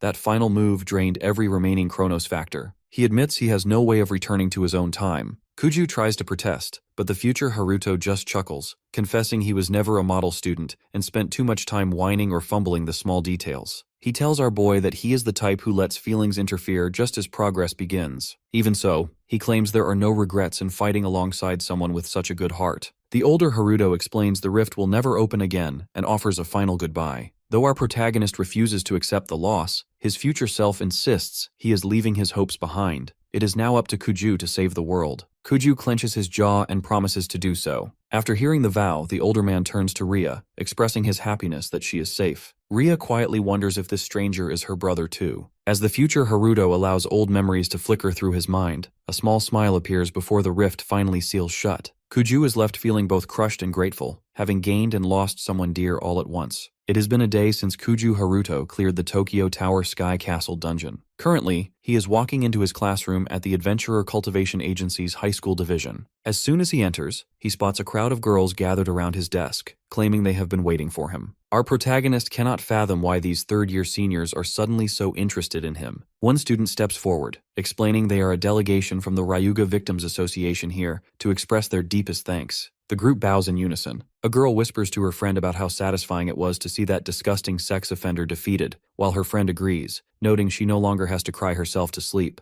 They call Kuju their hero, and wonder who originally gave him the nickname God of Plagues. Our boy, however, simply wishes they would all calm down. He only wants a quiet, chill life. Suddenly, Sakura Kuji, the gorgeous student council vice president, appears. She bows politely as the council's representative, apologizing for everything that happened with the former president. Haruto waves it off, telling her not to stress since none of it was her fault. Despite his reassurance, she still looks guilty and mentions she is about to take over as the next president. She asks if he would consider helping the school from the inside, as she is currently recruiting for the student council. Furthermore, she requests that he join as the leader of their mage security guard to guide other students. Our hero is not interested in any of it and rejects the offer immediately. Sakura Kuji looks shocked, grabbing his hand and insisting she is willing to do whatever it takes to convince him. Watching from afar, Rini seems stunned by the sight. Another girl interrupts to inform Sakura Kuji that class is starting. As the vice president leaves, she says they will resume the conversation during lunch and orders him to stay behind afterward. Haruto looks drained by the mounting chaos. Later, after class, our protagonist sits on a rooftop bench staring at his system window. It displays his profile stats, an adventurer level of 98 with a current rank of C, though the system notes an upgrade to A rank is required. His class is listed as swordsman, with swordsmanship at level 64 and space-time magic at level 82. There is an error notification regarding an unknown skill, strongly advising him to report it to the guild. His potential unleash is at level 3 with a plus 75 bonus. Our boy thinks that with these stats, there is essentially no one left who could take him down. His memories flash through the monsters he has defeated, and he notices his credits have reached 43,435. He is fully aware that no normal high school student should possess this much cash. While he is outside eating his lunch, he hears the student council president calling for him. On the roof, the council members inform her that Haruto is missing. She looks annoyed, muttering that she specifically told him to stay put. Meanwhile, hidden from view, our hero eats peacefully while listening to their frantic search. He eventually strolls across the roof, realizing he needs a plan for the future. He turns to ask the plushie for ideas, but suddenly realizes his companion is nowhere to be found. He glances up at the sky, feeling oddly empty. Later, back at his apartment, Ria immediately complains that he is late, and she has been waiting forever. Her face then softens into a smile as she welcomes her big brother home. Kuju's heart warms at the sight, and he tells her that her brother is finally back. Ria catches Kuju Haruto off guard by whipping up a mouth-watering meal, bragging about the homemade spread her adorable self made just for him. She is not exactly thrilled when she noticed his gaze shifting between her food and the convenience store items he bought. Realizing he messed up, our boy quickly tries to defend himself, explaining he grabbed the snacks out of habit and nothing more. Slipping into a big sister act despite being the younger sibling, Ria scolds him for wasting money on pointless things without telling her. He nods, admitting his fault, and promises he won't do it again. She firmly reminds him to be more mindful now that they are living together, insisting they start saving properly. Feeling a warmth spread through his chest, our protagonist agrees completely. She gives him a soft smile and welcomes him home. Suddenly, our hero's mind flashes to the gentle grin of his future self. He looks at his sister and tells her it feels good to finally be back. Before they dig in, Ria pulls him over to their parents' framed photo to thank them for their upbringing and ask for their continued protection. They both close their eyes in silent prayer. Ria's eyes then catch the red scarf she knitted for him, wondering aloud if he has been wearing it all this time. When Kuju nods, she hugs him tight. With a small laugh, she points out it is already June, and both chuckle. Our protagonist mentions he gets cold easily, asking if she still remembers that about him. Sitting across from each other at the table, Ria announces it is time to eat. They fold their hands and pray before the meal. Ria feels genuinely happy to have cooked for her big brother, and Kuju thanks her. As he takes his first bite, she eagerly asks if he likes it. He assures her it is insanely good, claiming her cooking is on another level. Kuju then informs her he has already submitted the paperwork to the government, officially declaring his little sister alive and well. Ria's face lights up with relief, but her brows soon furrow in worry about the 2 years she lost. She is determined to catch up on her studies, but our protagonist reminds her of her dream to join the dance academy. She hesitates, asking if they can even afford it now. Our hero reassures her with a calm smile, saying money is the last thing she should worry about, even decades from now. In his mind, the screen flashes with his total of 435 credits. He jokes that she could still join the academy even when she is old and wrinkly. Ria giggles at the teasing, asking what nonsense he is spouting. Kuju's gaze falls on the stuffed plushie lying limp and lifeless on the shelf. She whispers her thanks to the brother who came from the future, and Kuju gives a quiet nod, acknowledging their debt of gratitude. His thoughts drift to the determined eyes of his future self, who entrusted him with the hope of saving the world. Haruto silently wonders how he is actually supposed to pull that off. Ria suddenly remembers something tucked in her clothes from the rescue and places a magical cube on the table. Kuju blinks in shock, recognizing it as a message cube. In an instant, blue lights shoot out to form a hologram of plushie Haruto. The hologram explains that if Kuju is seeing this, it means the plushie is no longer alive in this world. He notes that our boy is likely sitting there clueless and stuck. With a smirk, Plushie says that if he is wondering how to save the world, the greatest mage ever has already planned for this exact situation. He cheekily asks if he isn't the most awesome guy ever, inviting Kuju to praise him. Our protagonist just rolls his eyes, in no mood to stroke the ego of a hologram. Plushie Haruto then explains he will be sending a letter from Future Version 2, straight into Kuju's storage. Our hero raises an eyebrow, trying to wrap his head around what such a letter could even mean. His future self clarifies it is the key to saving the world. Finally, he asks Kuju if he understands the weight of the task, calling him their savior. Kuju receives multiple pings on the cube-shaped messenger from his future self. Suddenly, his system window pops up a notification.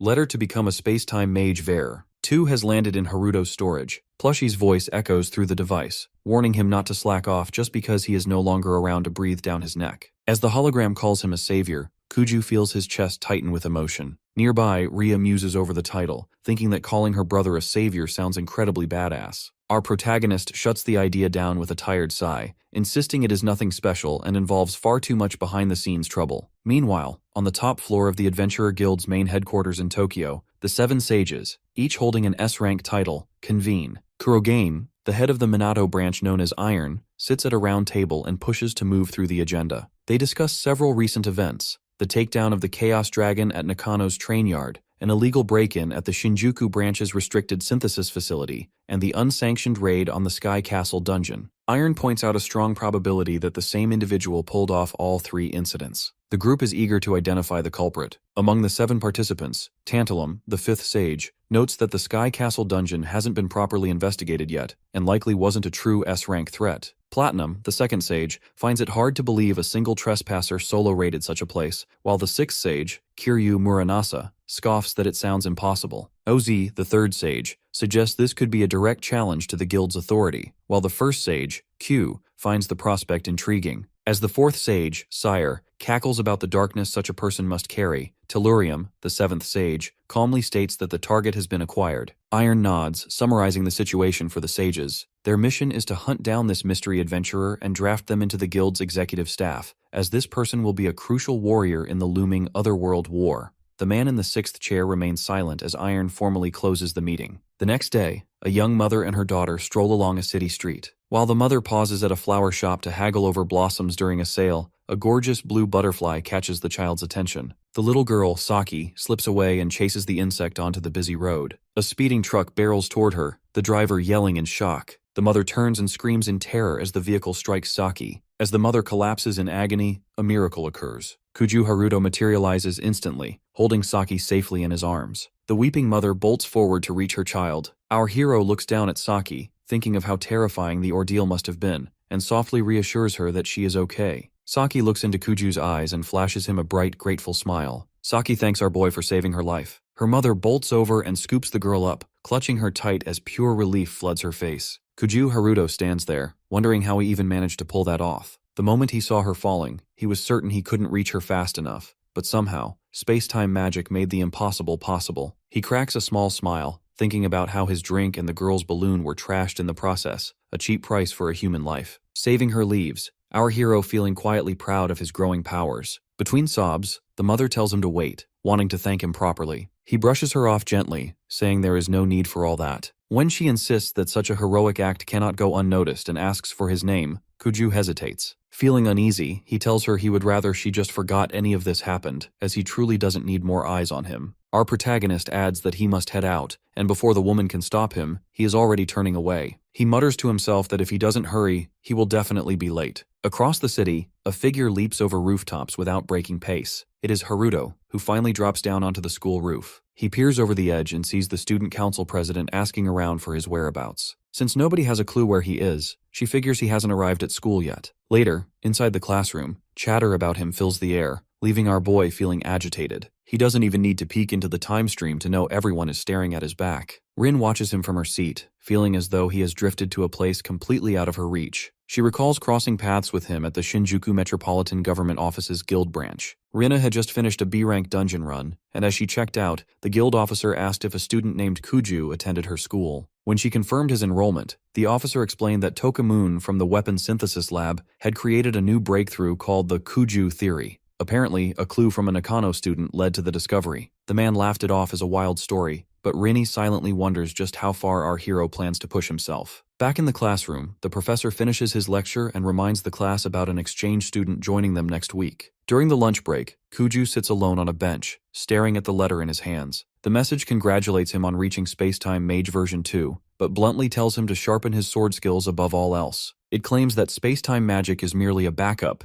and that his real talent lies in the blade. The letter finishes with a cryptic note stating that someday he will understand why these words matter. Our protagonist sighs, wishing his future self would be less vague. Suddenly, someone approaches using a stealthy flash stride to cover the distance in an instant. A man appears, landing on the rooftop wall right beside our boy. Kuju narrows his eyes, studying the stranger as he slowly draws his magic blade. Rising to his feet, our hero demands to know the stranger's identity. The man asks if he is Anon, stating that he needs to borrow his strength. He then looks at Haruto and warns him that the end of the world is creeping up fast. Kuju Haruto keeps replaying thoughts of the stranger in his mind, frustrated that he failed to notice the man getting so close. He knows this isn't just some background extra. There is an undeniable weight to specs that sets him apart. Our boy's mind circles back to the stranger's claim about the world ending, trying to decipher what that could possibly mean. The man in glasses doesn't sugarcoat anything, nodding solemnly to confirm his words. He spells it out clearly. Soon, everything Kuju cares about will crumble into nothing and disappear. Immediately, our protagonist's thoughts jump to his sister, dread swirling as he considers what this bastard is implying. He shakes his head, refusing to swallow such nonsense. Haruto snaps that he doesn't know who this man is, or what shady game he's playing.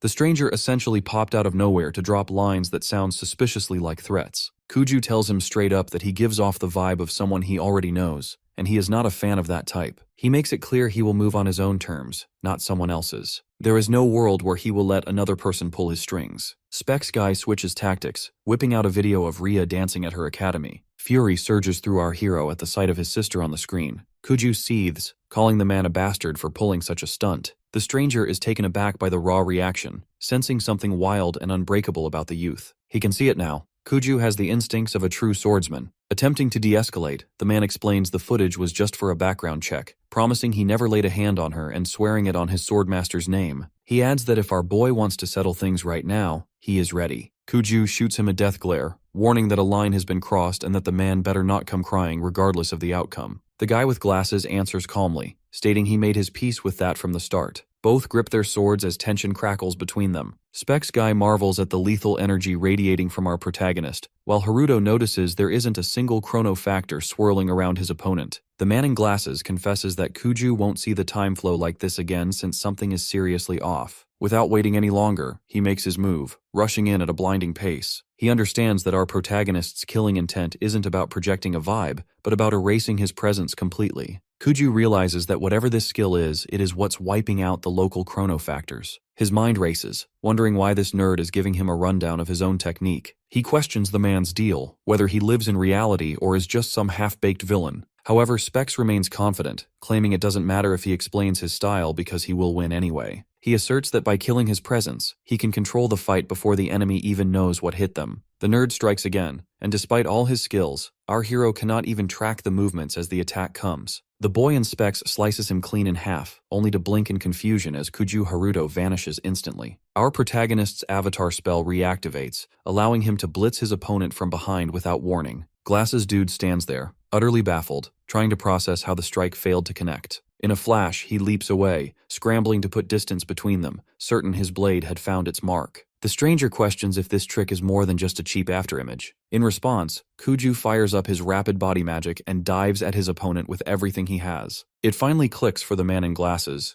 This must be the legendary power he sought, and it only makes him more intrigued by our boy. Both are now hell-bent on a takedown. Mid-battle, the stranger edges in and casually asks what move is coming next, radiating a calm arrogance as if the fight is merely a game. Our hero wonders if this guy is blind to the flow of time, so he decides to unleash his stop-chain magic. Glowing chains suddenly coil and rattle around the area. Kuju darts in, closing the gap in a split second to slam his fist into his opponent with a devastating chrono fist. The punch lands so brutally that the nerd boy drops his sword in a panic and instantly activates steel body magic to brace himself. The impact smashes the stranger backward, sending him skidding far across the ground. Stunned, the nerd reels from the sheer force, knowing that wasn't some half-assed attack. In that moment, he realizes Kuju is an awakened one. Our protagonist stands his ground, breathing hard, while rage and shock burn in his eyes at how little his last attack seemed to accomplish against the man's defenses. Without warning, the Specs guy lowers his stance and offers a sincere apology for dragging Ria into the conflict. He asks for forgiveness for his reckless insults, promising never to cross that line again. Kuju just stares, his mind spinning at the sudden shift in tone. As the stranger retrieves his sword and turns to leave, our protagonist calls him out, demanding how he dares end the fight on his own terms. He reminds the man that the match is unfinished. The nerd nods coolly, agreeing the business is incomplete, and proposes they continue at his own school. This catches our boy off guard. The stranger compliments Kuju's rare abilities but notes that he is still weak and nowhere near the level required. He offers our hero a chance to master sword mysteries at his academy to grow stronger. Kuju recalls the advice from the letter, that his real gift lies with the sword, and that he must live by the blade to become a top-tier space-time mage. Despite this, he stays firm, making it brutally clear he doesn't trust a word the man says. The Specs dude smirks and taunts him, pointing out that since he is obviously the stronger one right now, that should be reason enough to listen. Done with the conversation, the glasses guy gives a final invitation and vanishes. As soon as he is gone, Kuju feels something stuffed in his pocket. Fishing it out, he discovers an exchange student permit linking his current school with Azabu's school. It hits him then.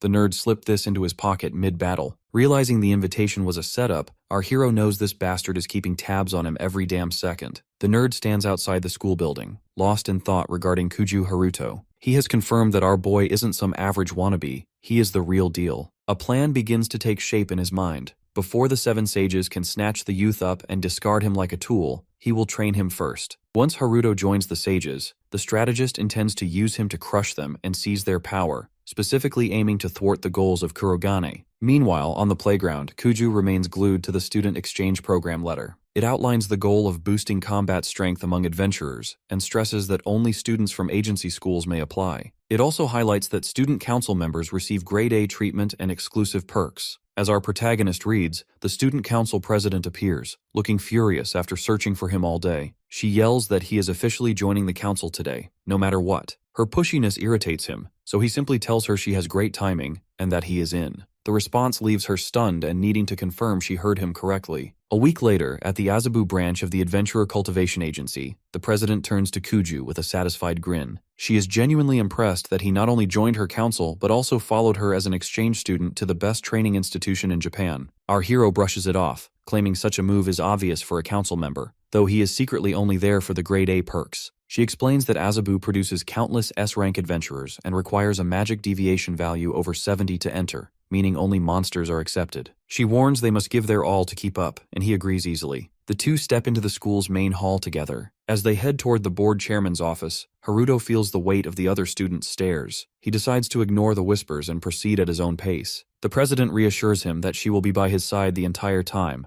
though our boy silently wonders if she is truly someone he can trust. Soon, they reach the 20th floor and stand before the chairman's office. The president knocks and apologizes for the intrusion. Inside, a man sits waiting, introducing himself as Kiryu Muramasa. Kuju is momentarily surprised to recognize him as the man he fought previously. The chairman rises with a calm smile, explaining that while magic users dominate the era, this school specializes purely in swordsmanship. He clarifies that this exchange program will focus on sword duels rather than magic. Kiryu reveals his plan for Kuju to rise to the very top of the school rankings through these duels. Sakura Kuji quickly protests, noting that no such requirement was mentioned in the program details. Our protagonist asks if this means he will get to fight the chairman again, a comment that leaves the president completely puzzled. Kiryu explains that whoever claims first place earns the right to challenge him, Azabu's strongest fighter. Our hero declares that this is exactly what he wants to hear, vowing to take first place and defeat the chairman so he can leave as soon as possible. Sakura Kuji looks terrified as the tension rises. Kiryu warns that his only complaint about their last encounter was that it ended prematurely, to which Kuju shoots back that once they settle things, he will have no reason to stay. Despite the intensity, Kiryu respects the drive for the top and issues their student IDs and schedules. The screens light up with full grade A access. Haruto views his stats. Kuju Haruto, Swordsman course, level 98, ranked 14th in Azabu's school and 95th overall. He realizes the system requires him to challenge higher-ranked students to climb the ladder. Outside the office, Sakura Kuji sighs, overwhelmed by the absurdity of the situation. She wonders how she is supposed to aim for first place, but Kuju bluntly tells her there is no need for a new student council president to even try. In his mind, our hero figures the fastest way to rise is to find where the elite students congregate. One location immediately comes to mind, and he decides to head there first. Up on the second floor of the Adventurer Cultivation Agency, the cafeteria buzzes with students. Sakura Kuji glances at Kuju Haruto and asks if he skipped breakfast, and he casually admits he hasn't eaten yet. Suddenly, a holographic girl pops up to greet them warmly, guessing they are the new transfer students. She begins explaining the school philosophy that breakfast sets the tone for the day, encouraging them to eat their fill. Kuju wonders if the hologram is scanning their IDs to deliver targeted messages, while the maid urges him to check the grand menu. He raises an eyebrow, asking if the food is free. Sakura Kuji comments that schools with this much funding operate on an entirely different level. She decides to inspect every dish, and our boy tells her to quit stalling and just eat, causing both to burst out laughing. As she scans the menu like sacred scripture, she reports that everything is automated and designed for optimal nutrient balance. She declares it her dream cafeteria and insists they implement a similar system back home. Kuju thinks his new president is quite an oddball, but he shifts his focus to his actual reason for being here. His eyes land on a group of punks harassing another student. Their ringleader sneers, claiming the boy is holding a weapon way out of his league. As other students watch, the gang snatches the kid's sword. The student pleads for its return, but the leader scoffs, saying such a fine blade would be wasted on a spineless loser. The boy demands his property again, but the bully tells him to shut up, claiming the student sat in seats belonging to the Raidu faction without permission. Our hero realizes that, as expected, scumbags exist even in a prestigious school like this. He notes that cafeterias are a prime blind spot for teachers, yet he feels lucky to have found trouble so quickly. It will speed up his progress. The bully informs the student he shouldn't even enter the cafeteria unless his rank is in the double digits. When the boy argues that rank shouldn't determine where someone eats, the thug grabs his collar and forces him to agree. The bully calls the kid a god of plagues with zero magic aptitude before shoving him to the floor. Kuju decides this is his cue to act. The bully leans down, claiming the sword is like pearls before a pig, and deciding to sell it at the guild shop to boost their faction's budget. When the trembling boy begs for the weapon because it was a gift from his father, the bully prepares to punch him, snarling that he doesn't care about a sob story. The boy braces for the impact, only to find someone has stopped the fist mid-air. Opening his eyes, the student sees Kuju holding back the bully's hand with a single palm. The bully stares in disbelief and demands to know who he is. Our protagonist introduces himself coolly as an exchange student from Nakano before asking who holds the top rank in the school. When the bully refuses to answer, our boy effortlessly throws him to the ground. He asks again, noting that the fastest way to get information is to ask a hot-headed jerk. The bully's two friends watch in stunned silence. cursing our protagonist. Kuju begins laying down threats to find the top-ranked student when he suddenly senses an invisible blade poised to strike. At that moment, a towering boy enters the cafeteria, glaring at our hero and warning him to stop picking on his crew. He introduces himself as Raidu Nobunaga, leader of the Azabu School's Raidu faction.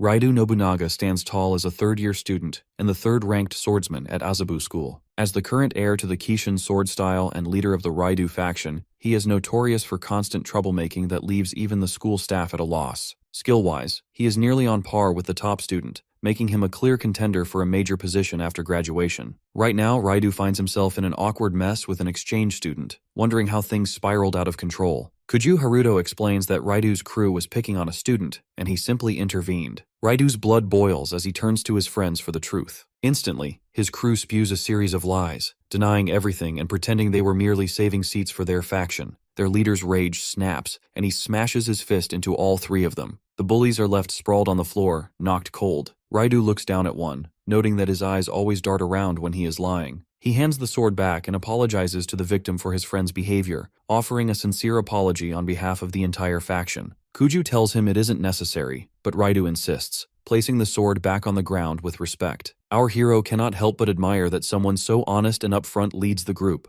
Raidu turns back to Kuju and admits he would rather just shrug this off, but if he keeps apologizing without action, the faction's reputation will suffer. Because of this, he challenges our boy to a duel. The victim urges Kuju to back out, reminding him that he is facing the third-ranked student in the school. Our protagonist simply replies with a confident, "Hell yes," more than ready for the challenge. Raidu brightens up, pleased that things have become so straightforward, and walks off with a promise to wait at the arena after class. Our hero feels his heart race at the thought of the upcoming fight, but the boy beside him continues to tremble, wondering why anyone would be so reckless. Kuju flashes a smile and asks the boy if he is truly okay living this way. He points out that those jerks will torment him for the rest of high school if he doesn't take a stand. When the boy mutters that things will pass if he just endures it, his sword suddenly starts glowing. Catching the light, our hero realizes this student holds serious potential. Kuju jabs a finger against the boy's chest, asking if his true self is buried deep down inside. He asks what the boy will do when they inevitably steal his sword again. The boy is lost for words as Kuju points out that even though he thinks he can't win, his body still wants to fight back. The boy's voice trembles as he finally admits he doesn't want this to happen anymore. A spark of courage flickers. He wants to stand up to them and protect his sword forever. Proud of this bravery, our hero asks for his name. The boy introduces himself as Ibuki Mitsurugi, and they shake hands firmly. Kuju leans in with a plan, telling Ibuki he must challenge the guy who steals his sword to a duel as well. Our protagonist promises to ensure Ibuki wins, wanting both of them to taste victory. As Ibuki nods with burning determination, a message pops up from Sakurakuji asking where he is. Our boy replies that he is still busy eating, feeling mildly irritated by her interruption. Sakurakuji catches wind of the duel and stands stunned outside the arena's prep room, trying to figure out why this exchange student is picking a sword fight on his very first day. She corners Kuju Haruto, who just shrugs it off, saying a bunch of stuff happened. When she snaps, asking if he seriously thinks she will just let this slide, our boy reminds her that the board chairman himself ordered them to aim for the top. He figured it would be faster to lock in a match with the third-ranked guy immediately. She can't believe it is actually that simple. Our protagonist explains his plan. He intends to take first place, fight that board chairman bastard, and then head home as soon as he is finished. Ibuki wonders if Haruto is serious about aiming for that,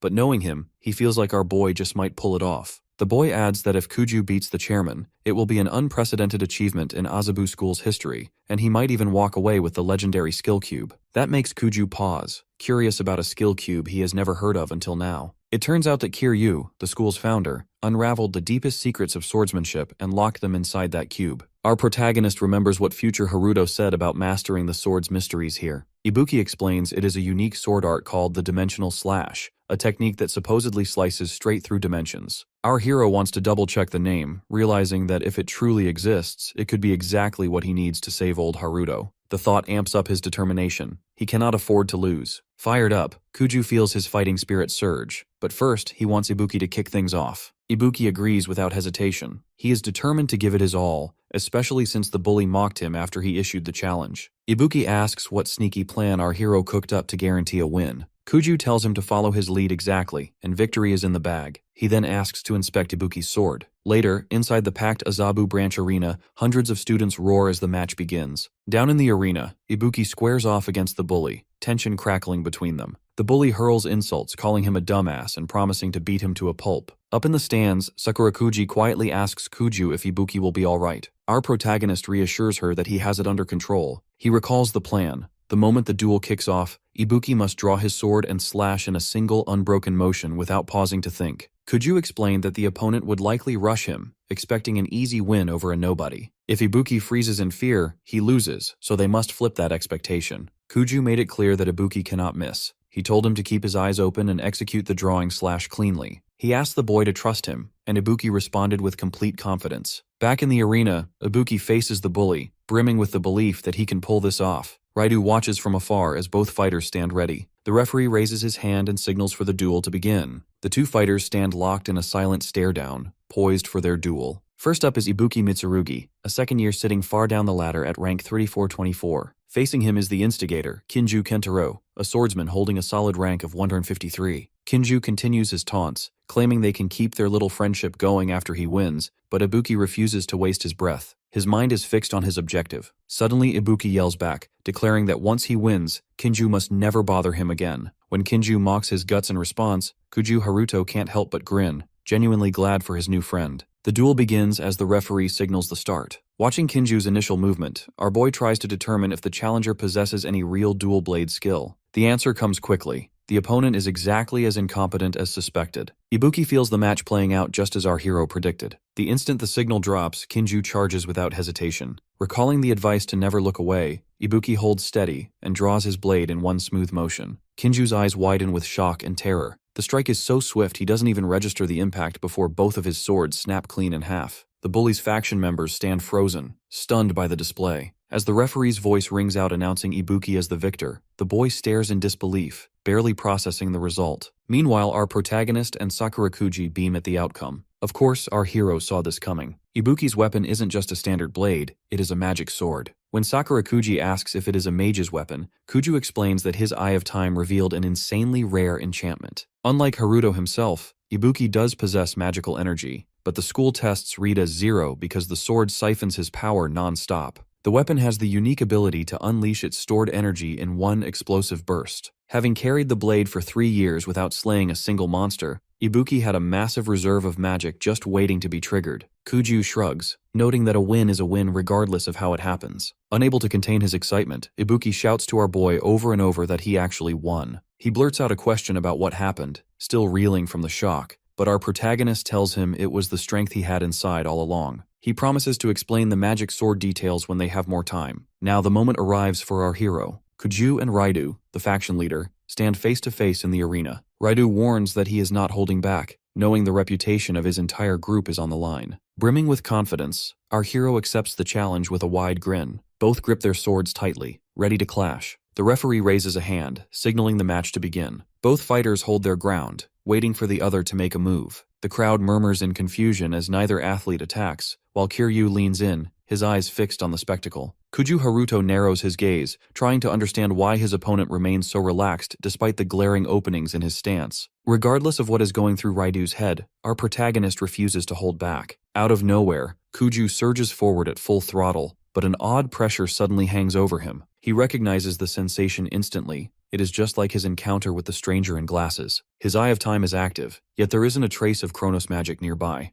Our boy begins to wonder if all the elite duelists at Azabu can produce this suffocating aura. If they can, predicting their movements with time flow is impossible. He decides to stay still and wait. Raidu takes a slow step forward, stopping at mid-distance and offhandedly remarking that the spot will do. Without warning, he activates a Kishin-style move, Aesthetics of Nature, and lunges. Invisible, deadly blades whip in from every angle. Relying purely on his reflexes, our hero dashes out to dodge the assault. Anticipating the escape route, Raidu leaps into the air and brings down a brutal strike. Kuju meets him steel to steel, deflecting the heavy blow with his own weapon. Surprised by the sheer weight of the attack, our protagonist decides to retaliate with a Chrono Fist. Raidu doesn't flinch, countering with steel body magic. They meet at the arena's center, fists flying as the clash of magic lights up the air. After leaping back to create space, Raidu smirks and offers a half compliment, noting that Haruto handled the Kishin-style strikes well. Our hero is preoccupied, wondering how the man took a Chrono Fist head-on without sustaining damage. Raidu explains that his sword style isn't just about slashing, it involves molding the body to be as unbreakable as the blade itself. Realizing time tricks won't work, Kuju decides to stop leaning on the eye of time and trust his instincts. Raidu notices the shift in focus as our protagonist lets go of his distractions, so he drops his own.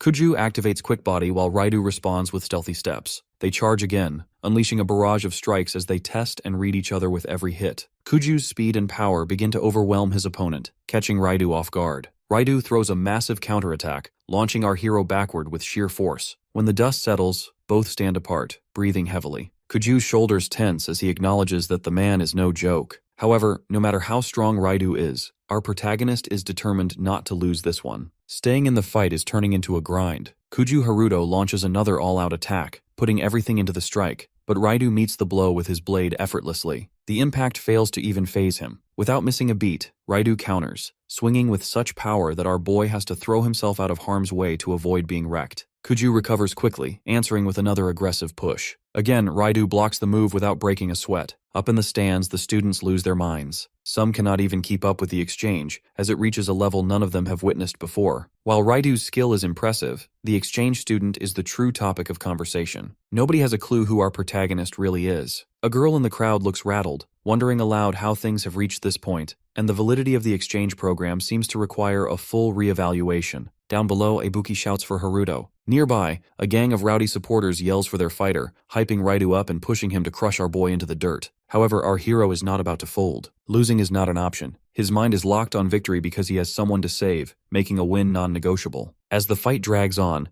Raidu takes a second to observe his opponent. There is something heavy about the way Kuju moves, as if he is carrying more than just his own weight. Oddly enough, Raidu respects that. Still, he has his own baggage, and backing down is not an option for him either. Our protagonist notices a shift as the energy coming from Raidu ramps up. The pressure grows intense, almost suffocating. Raidu launches himself into the air and descends with another crushing attack. He is not fighting for show. He is dragging his own burdens into the ring as well. Suddenly, a memory from Raidu's childhood bubbles up. He was 8 years old, backpack slung over his shoulders, heading out for school while his mother called out behind him. When he arrived in class, the mood flipped instantly. His desk was covered in cruel insults and ugly scribbles, making it clear someone had it out for him. The other kids laughed and whispered behind his back. He stared at the mess, wondering who could hate him that much. He sat in silence, surrounded by rumors painting him as a lost cause. Some said he deserved it, labeling him a useless, poor troublemaker who was not worth the space he occupied. Alone in the classroom, he read every insult repeatedly, taking them in like poison. The walk home offered no relief. Outside his apartment, he overheard his mother in a tense conversation. A man pressed her hard about an unpaid loan, and she apologized repeatedly in her distress. The man pointed out she had become the guarantor for a husband who had long since vanished. She begged for more time, promising to figure something out, but it was not enough. The man left angry, leaving Raidu standing there with clenched fists as fury bubbled in his chest. That night, something in him snapped. He made a silent vow that he was done being weak. No more watching his mother get steamrolled by life. He would get strong enough to flip the script. Years passed, and that promise turned into action. Raidu fought his way through underground matches and built a reputation.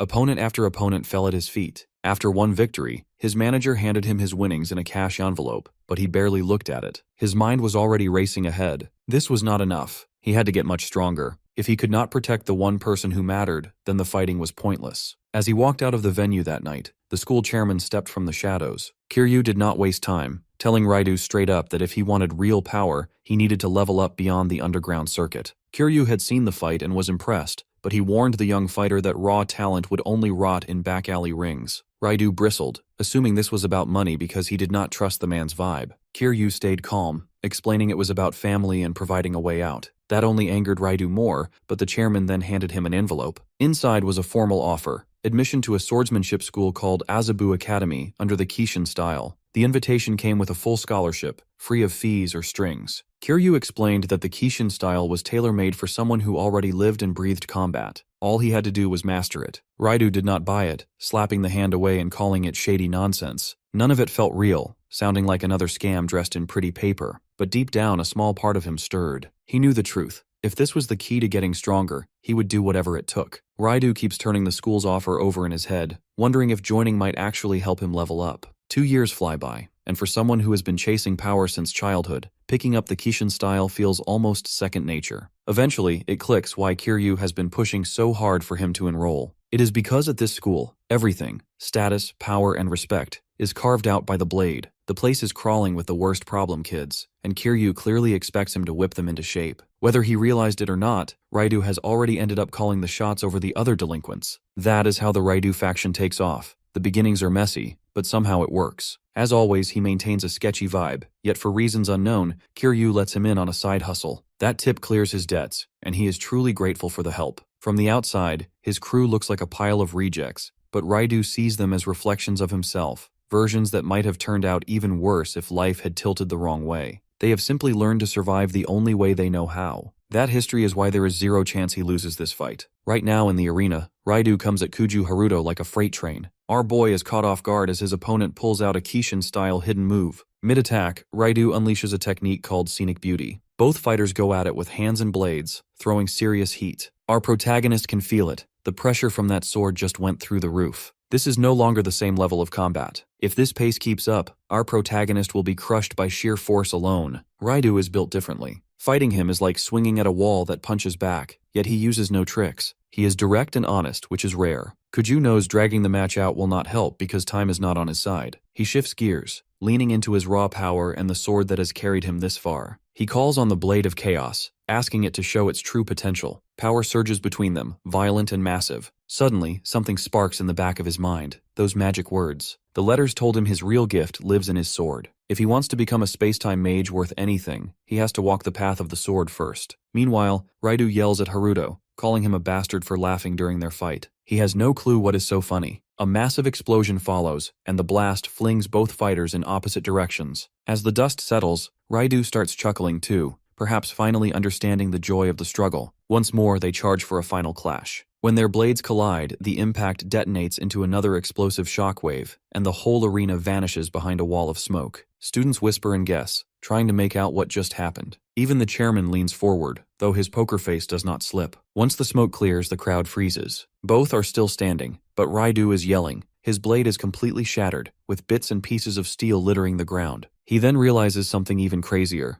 Our hero managed to slice through his body, which was practically made of metal. Our protagonist is still processing the fight. The pressure coming off that opponent's sword was insane, perhaps even outclassing the board chairman's blade. The referee steps up and calls the match. Kuju Haruto is the winner. Raidu hits the ground hard, his energy spent. Our boy stands alone, victorious. Everyone is stunned, staring at the fallen fighter who has not moved an inch. A crowd gathers around Raidu while Kiryu watches in silence. The chairman thinks to himself that Kuju just beat Nobunaga, the third-ranked powerhouse, and did it with almost nothing but technique and grit. Just as the old man suspected, the kid has awakened. Our hero thinks to himself that he is the right one for the job. The enemies hiding out in Azabu all this time might finally be put down by his hand. This was a sword fight through and through, and he realizes with a start that it was actually fun. Kuju Haruto stands in front of the school gates, flanked by his two friends. Across from them, Raidu and his entire crew face off, but this time, there are no threats. They bow, heads low, and offer a collective apology. Our boy keeps it cool, saying it is fine and there is no need to drag out regrets. Raidu exhales as if a boulder has been lifted from his chest. Haruto letting them off the hook is the best thing that could have happened. The former bully actually looks lighter. Then, as if it is the most natural thing in the world, Raidu starts rambling. Weirdly enough, getting totally wrecked in a fight leaves him feeling clearer than ever. He realizes he actually likes the feeling. Kuju, not even hiding his confusion, wonders how someone can flip their entire attitude this fast. He muses that perhaps that steel body training really rewires a person, given Raidu has energy to burn. Our protagonist glances around, catching the crowd of students still watching, and figures now is the time to leave. He tells Raidu straight up that they are done here, and there is no need for any more dramatic acts. Kuju is not interested in drawing attention, but Raidu just smirks, telling him to quit pretending to be humble if that is really how he feels. Then Raidu drops the small talk to address the real point. One by one, the crew lines up in front of Haruto. As if rehearsed, they speak in sync, declaring their defeat and vowing to have his back from now on. Anytime, anywhere, he just has to say the word. That throws our boy off, but in a good way. He accepts, saying he will call them if he ever needs backup, and they seal the pact with a handshake. Raidu tells him flat out that he can count on them, no questions asked. The next morning, national news is buzzing. According to the Metro Police, crime numbers are still dropping across the board. However, there is a flip side. Incidents caused by dungeon-born monster species are climbing every year. Both the police and JSOF are now calling for tighter coordination with the Adventurers Guild. Ria watches this on her phone during a typical morning newsfeed scroll. The update continues, noting that Japan's GDP has been soaring, holding steady at over 10% annual growth ever since dungeons popped up worldwide 3 decades ago. Meanwhile, our hero is kneeling in front of a picture of their parents, silently offering his prayers. He turns and tells Ria he is heading out to school. The anchor keeps talking, explaining that Japan's rise comes down to one twist. Only people born in Japan seem to have an aptitude for dungeon exploration. The government has not wasted the opportunity, flowing cash straight into local companies and schools to fast-track the development of anti-monster gear and training magic-capable students. Ria hands our protagonist his lunch, and he gives her a grateful nod.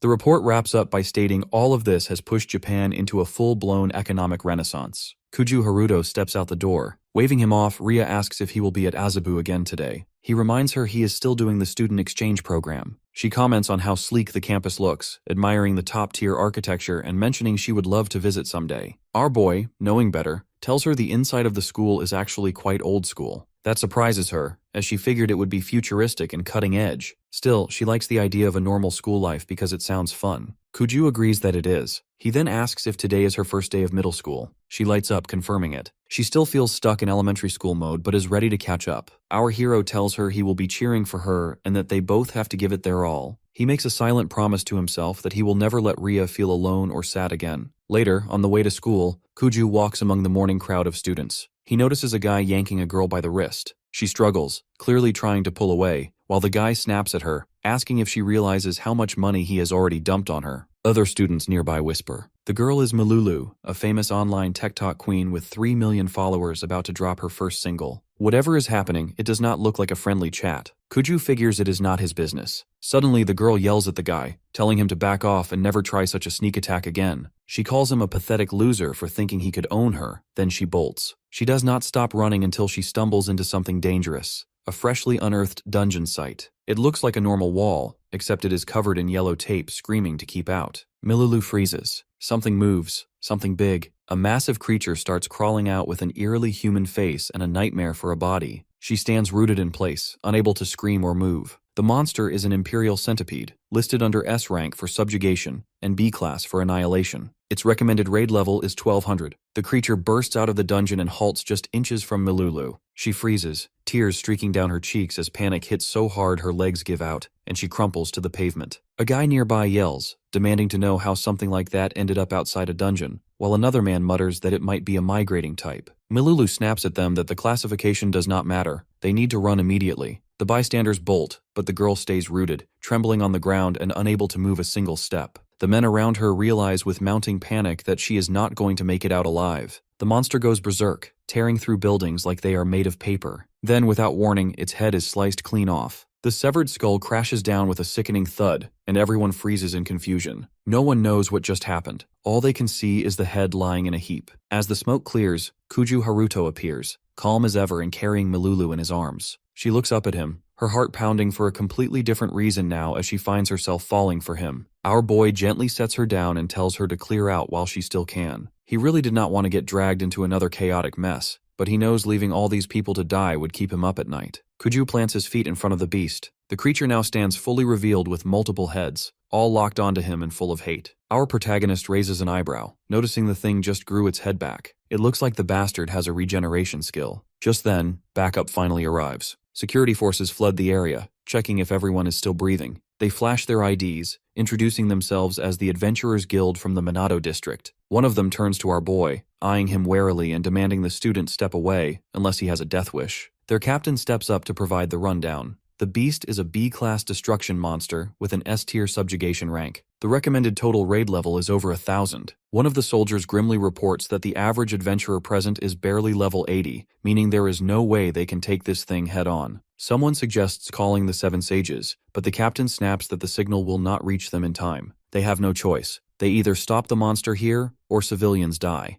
Our hero listens, silent but focused. When the monster lunges, the soldiers rush to fight back, but their gear does not even scratch the hide. Kuju decides he has had enough and activates Stop Chain, level 2. The captain stares in shock as a soldier asks in disbelief if the student just saved them. Haruto's thoughts are sharp and fast. He realizes now is not the time to worry about drawing attention because people are in danger. He kicks space-time magic into high gear and drops Quick Body level 3. The monster spews a wave of poison his way, but our protagonist dodges, identifying the corrosive breath meant to melt anything it touches. He needs to keep the damage to the surroundings as low as possible. Our boy leaps straight at the creature, grabbing hold of its thick neck. He casts Avatar Replay, causing his body to flash as he rewinds to where he was 0.3 seconds ago. In that exact moment, he swings. One of the creature's heads drops like dead weight. The soldiers just stare, jaws slack, as the beast's head thuds to the ground. Milulu is completely awestruck, unable to take her eyes off him. The monster's huge body collapses. Our protagonist casts Material Rewind with his own unique spin on the spell. Even if the creature manages to regrow the head, the neck will snap back to the moment it was sliced off. Regeneration is no longer an option. Kuju Haruto is satisfied. This spell locks the beast down for good. Now our hero is all set to take out the last 7 heads. Kuju Haruto charges back in, gearing up for another strike on the monster. Before he can land a hit, one of its massive heads swings around and sends our boy flying like a rag doll. He crashes to the ground hard, but before anyone can even gasp, 4 of the creature's heads hit the dirt right after him. Our protagonist does not waste a second. He hits them with the same spell, locking down the stumps so the heads cannot regrow. Now, he sets his sights on the last 3 heads, ready to slice them off next. The captain stands there stunned. Whatever the guild expected from this student, it was not this level of power. Someone mutters that he probably came out of the cultivation agency, judging by the way he fights. Right then, the remaining 3 heads lunge at Kuju. They are beyond furious, spewing fire everywhere, but he does not back down. Our boy fights like it is personal, moving as if he has done this 100 times. His thoughts flash back to yesterday's duel with Nobunaga. He remembers the steel body technique, a skill that jacks up durability. The smug board chairman uses it too, which honestly makes it annoying in Haruto's eyes. Our protagonist knows his own weak points. His defense is lacking, and his stamina tanks quickly. Up until now, he has been dodging hits instead of tanking them, which means he burns out and ends up gasping for air. This time he switches things up. He decides to test a new practical twist on Chronopost. He gathers the Chronos energy inside him, but instead of blasting it offensively, he redirects it inward. As he charges again, the technique clicks, working exactly as he pictured. He grins to himself and names it on the spot, Chronoguard. He locks eyes with the monster and declares that it is his turn now. In the blink of an eye, our hero blitzes toward the beast, all his magic avatars moving in perfect sync. Our protagonist unleashes his newest technique, Chaos Meteor Magic. Kuju Haruto and every single copy of him hit the monster simultaneously, raining down a barrage like something out of a nightmare. The light from the attack is so blinding that no one can see the impact. Then, in one clean second, all the creatures' heads hit the ground, severed. Our boy stands right next to them as a system window flashes. The Imperial Centipede is down. Kuju the Adventurer has leveled up by 4, and his swordsman rank jumps by 12. He scores 5,334,010 credits, and a magic-type skill cube drops into his inventory. The captain remains frozen and absolutely speechless. Meanwhile, Milulu is practically vibrating with joy, beaming and cheering for our protagonist as if he just won the entire war. A large crowd forms around the dead monster's body, murmuring and gawking at the carnage. Nearby, the guards shift their focus to Kuju Haruto. They all agree that he saved their lives, and they owe him a massive debt. One woman in uniform suggests he should think about signing up with their guild, but the captain goes even further, straight up offering our protagonist his own position as leader. Our boy turns them down with a quick apology. Leading a guild is not on his agenda. The soldiers practically beg him not to brush them off, insisting he return to their outpost as if his cooperation was inevitable the moment he began showing off. Kuju Haruto sighs internally, feeling stuck in the mess and deciding to roll with it for the moment. He pauses as if mulling it over, but in reality the person standing before them is just a magic clone. The actual Haruto dipped a while ago. From a distance, he watches the illusion of himself fake chatting with the group, who are all hanging on his every word. In magical terms, the trick involves material rewind. He anchored a snapshot of the area's visuals, locking what they see in place. It feels a bit sneaky, and he feels slightly bad about the deception, but he is in a hurry. Right now, our protagonist is tearing through the streets on foot, racing toward school. He figures if he maintains this pace, he might still make it. Suddenly someone yells his name. He turns to see Milulu, very much not where she is supposed to be. She waves him down, asking him to stop and hear her out. Kuju Haruto blinks, recognizing her as the girl from earlier. What really throws him off is that she saw through his space-time trick, which is not supposed to happen. She steps up, annoyed, noting that he helped her and then ghosted without a word. Now she is pissed and wants an explanation. Our boy mentally notes that normally the roles are flipped. She should be thanking him, not chewing him out. Milulu stares at him, waiting for a response. In that moment, it hits him that he is catching feelings. He realizes he needs to give her a pep talk. He tells her that even if she is trying to dodge some weirdo, she needs to be more aware of her surroundings. They live in an era where monsters show up in broad daylight, and charging into a sealed-off zone was not her best move. She squints at him, trying to figure out his angle, and our boy is not entirely sure himself. Then she smirks,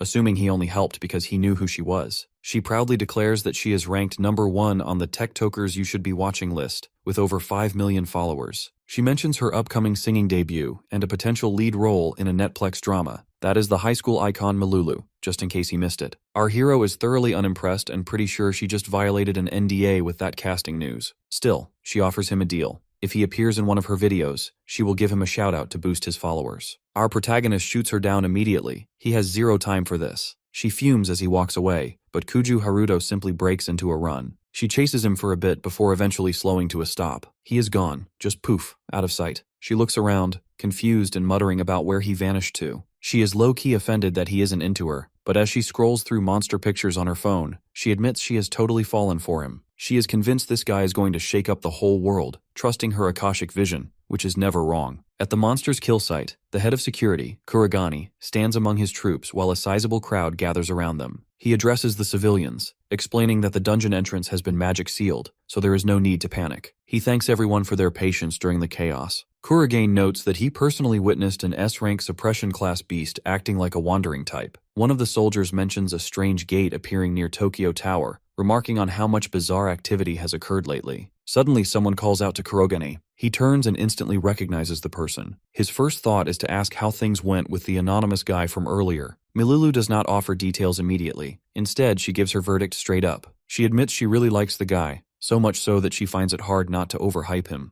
That is when it clicks for Kuragane. He finally understands why Kiryu, the legendary sword mage of the Seven Sages, is so fixated on the kid. Milulu casually mentions that sending in a smooth-talking flirt as a decoy to make direct contact was worth the trouble. Kuragane presses her for certainty, and she confirms her Akashic vision gave her the green light. Then, the Seven Sage known as Tellurium reveals a secret. Her day job is pop idol Milu, while her Seven Sage duties are more of a part-time hustle. She smirks, noting that now that Kuju Haruto has caught her eye, the poor dude stands no chance of escaping. Back in the classroom, our protagonist walks in right on time. He drops into his seat and notices 3 girls huddled in conversation by the doorway. Ibuki enters the room and calls out to him. Our boy perks up, happy to see him, and thanks Ibuki for the school tour. Ibuki shrugs it off, explaining that his family always pays back favors immediately. Suddenly, a girl calls Kuju's name from behind. She hands him a letter and asks him to read it before leaving without another word. Ibuki immediately snatches the chance to peek at the letter. He muses that even with Azabu's high-tech learning environment, old-school love letters are still going strong. He figures this is fallout from the recent duel. Ibuki points out that the girl who delivered the note was last year's Miss Azabu. When asked for his response, our boy says he will politely turn her down later, as he has more important things to handle. Ibuki is stunned that our protagonist would brush off royalty so easily. After wrapping up the tour, Ibuki leads Haruto to the final stop,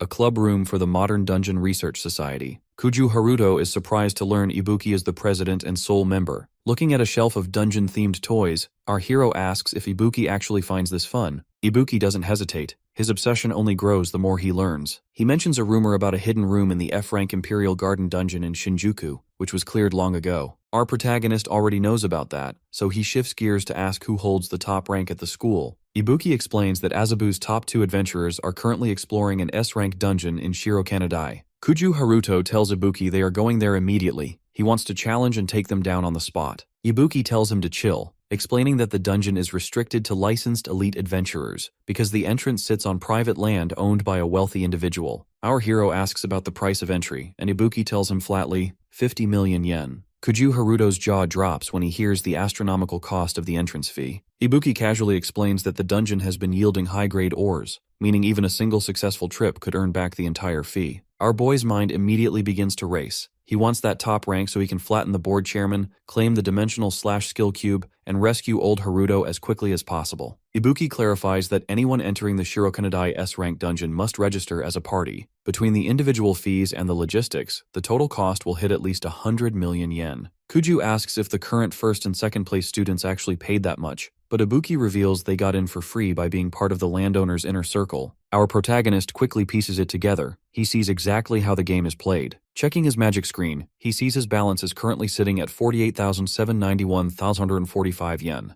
Ibuki suggests they simply camp out and wait for the top 2 students to exit, but Kuju fires back that he is going to settle the entrance fee right now so they can hit the dungeon immediately. Ibuki is baffled, questioning if our protagonist truly understands that they need 100 million yen. Our boy remains cool, telling his friend to just stick with him because it won't take long. They arrive at a towering building in Tokyo, where the name Mikado Technologies glints from the facade. Ibuki is lost, but Kuju Haruto tells him to stop overthinking and follow him. He finally reveals their destination. They are going to see the company's president. The story rewinds 2 weeks to Kuju at home during dinner. A news broadcast announces that the idol Milulu is debuting as a singer with her single, Come Adventuring with Miru. Plushie, hanging out nearby, admits he has a complicated history with her. Our boy thinks to himself that this plush toy really is a future dumbass, but he finds himself wanting a clearer picture of the future Plushie came from. Plushie asks if our hero is truly ready for the full download. He explains that if he revealed everything, Kuju's growth as a space-time mage and his ultimate fate, our protagonist could become something borderline mythical, akin to the Akashic Records. Kuju Haruto ultimately backs off, deciding he would rather figure things out on his own terms. Plushie is impressed but insists there are critical things he must pass on, just as he did with Rina. Suddenly, a breaking news banner flashes regarding Mikado Technologies.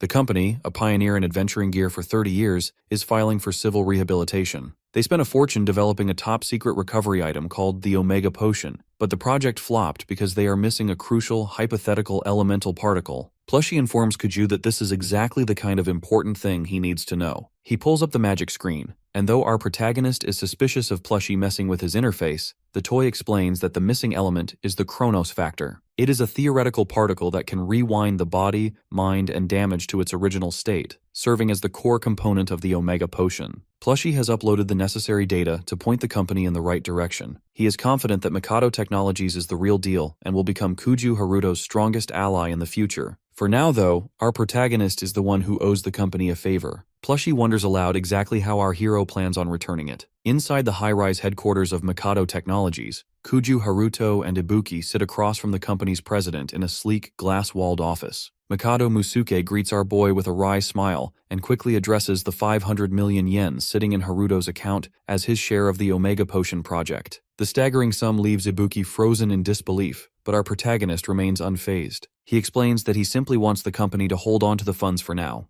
a request that catches the CEO off guard. Despite his confusion, Mikado Musuke acknowledges that our boy is the company's savior. Haruto delivered the critical data on the Chronos factor, the missing piece required to complete the Omega Potion. Thanks to this contribution, Mikado Technologies narrowly avoided bankruptcy and is now flooded with new orders. The potion has not just revived the business, it has set it ablaze with success. With a flourish, the CEO places an elegant vial on the table, the very first completed Omega Potion, as a symbol of their comeback. Without further delay, Mikado transfers the 500 million yen to our boy's account and encourages a future visit, promising the full support of the company. As they leave, Ibuki mutters about how unpredictable our hero has become, while Kuju Haruto simply offers a quiet smile. The two head directly to the Shirokanadai S-rank dungeon in Tokyo's Minato ward. Standing before the entrance, our protagonist initiates a transaction for an astonishing 150 million yen. Once the funds clear, the manager confirms receipt with a nod. Ibuki hesitates, voicing his doubt over a debt he can never repay, but our hero brushes it off. For him, Ibuki's presence is enough. This trip is on him as a gesture of friendship.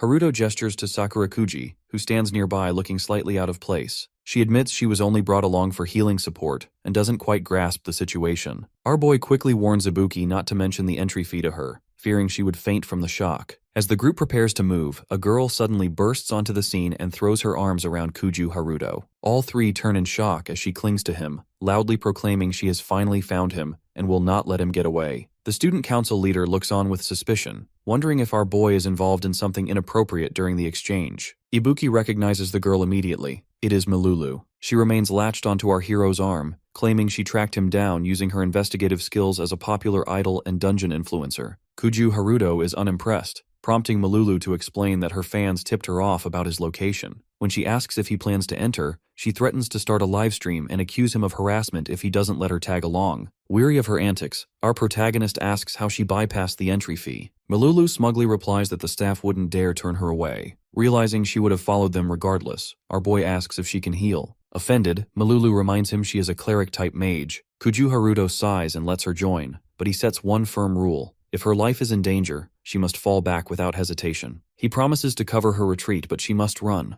Our hero applies the same rule to Sakurakuji and Ibuki, who both nod in agreement. Kuju Haruto feels a measure of relief. Having made them promise, he knows he cannot bear the thought of losing someone again. Ibuki looks at him with newfound respect, seeing a leader who has been through hell and refuses to relive it. Finally, our protagonist steps up to the immense gate and declares it is time. The doors to the S-rank dungeon slowly swing open before them. In Shirokanadai, right at the heart of Tokyo, our group stands at the entrance of an S-rank dungeon. Kuju Haruto keeps his eyes locked ahead, giving his friends a sharp heads up that something massive is approaching. A giant tail whips into view, snaking just past the opening. Our boy quickly turns to Ibuki, demanding a fast rundown on their opposition. Ibuki doesn't waste time identifying the threats. The first is a flying sea serpent, an A-rank subjugation target with lethal, fast-acting venom. Right behind it is a Giga Giant, another A-rank cyclops known for relentless destruction. To round out the nightmare, an evil mantis joins the fray, a giant insect that generates vacuum slashes by whipping its blade-like arms like a blender. Sakurakuji stares at the unfolding chaos, noting that every single creature is an A-rank threat.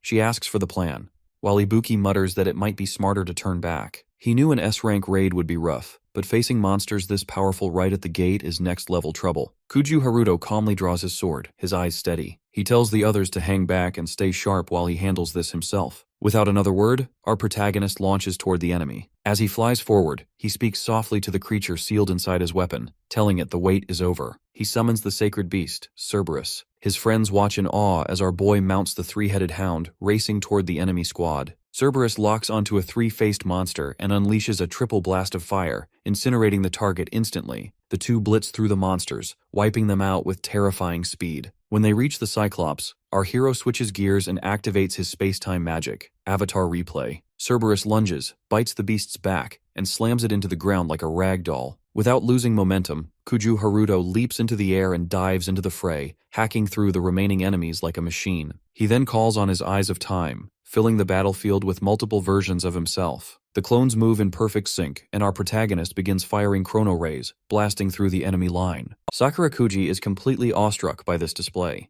However, just as she catches her breath, a monster closes in on her. Before it can strike, our boy appears out of nowhere, cuts it clean in half, and lands beside her effortlessly. A moment later, Kuju Haruto stands beside Cerberus, running a hand down its fur in appreciation for a job well done. His three friends remain stunned by the sheer efficiency of the slaughter. Our protagonist turns to them and announces they are moving deeper into the dungeon. He looks to Ibuki and mentions a split in the path up ahead. When Ibuki points out they have no idea which way the top-ranked teams went, Kuju Haruto assures him it isn't an issue. It is time to test his newest trick, pairing his space-time magic with retrovision. Kuju Haruto's mind drifts back to the centipede he defeated on his way to school, the way it died, and how everything ended with him grabbing a skill cube in the middle of the chaos. At that moment, a screen flashes in front of him, displaying a message that he has acquired a magic skill cube as a drop item. Now, our boy channels his space-time magic and activates retrovision. Just ahead, a glowing magic gate pulses with energy. Suddenly, the watch on his wrist kicks into gear, and images of flying dragons stream from the gate like a broken projector reel. The student council president stares, wide-eyed, muttering that this cannot be real, and wondering if these are visions from the past. Impressed by the clarity, Kuju Haruto responds that it is incredible, like watching old footage rewind in real time. He explains that the Chronos factor governs the flow of time. With the right interference, it can be reversed to pull old events into the present. That is the entire premise behind retrovision. The watch ticks at hyperspeed. Milulu, clearly entertained, calls it classic behavior from her favorite research subject. Meanwhile, our protagonist remains locked in, his eyes scanning the playback. Time flies by on the display, jumping 8 hours and 21 minutes. Finally, two students appear wearing Azabu uniforms. Kuju Haruto spots them immediately and knows he has finally found them. The counter hits 12 hours. Our hero points out that at this point in the playback, it would have been around 8 p.m., meaning those two entered the dungeon early in the morning. He wonders why they haven't returned yet, as that seems far too long for a standard dive. However, since the dungeon staff by the gate haven't raised any alarms, he wonders if he is overthinking it. Returning to the present, all four stand together. Kuju Haruto explains that he has tracked the route taken by the top two students, noting that both went down the left-hand corridor. Ibuki, still reeling from the magic just displayed, is blown away by the realization of what our boy can do. Sakurakuji silently reassures herself that her assessment of our protagonist was correct. Milulu casually mentions that the left path is supposed to lead to more loot and cash. She asks if the point of dungeon crawling is to rack up riches, but our protagonist shuts that down immediately. He tells her that if she is only in it for the money, she is welcome to go her own way. He warns her again that if things go wrong, she must fall back or leave the dungeon entirely. Milulu, slightly annoyed, fires back that he missed the joke, though she admits he is a badass before dashing down the left corridor. Elsewhere in the hall, Student Council President and Ibuki hold their own against dungeon creatures.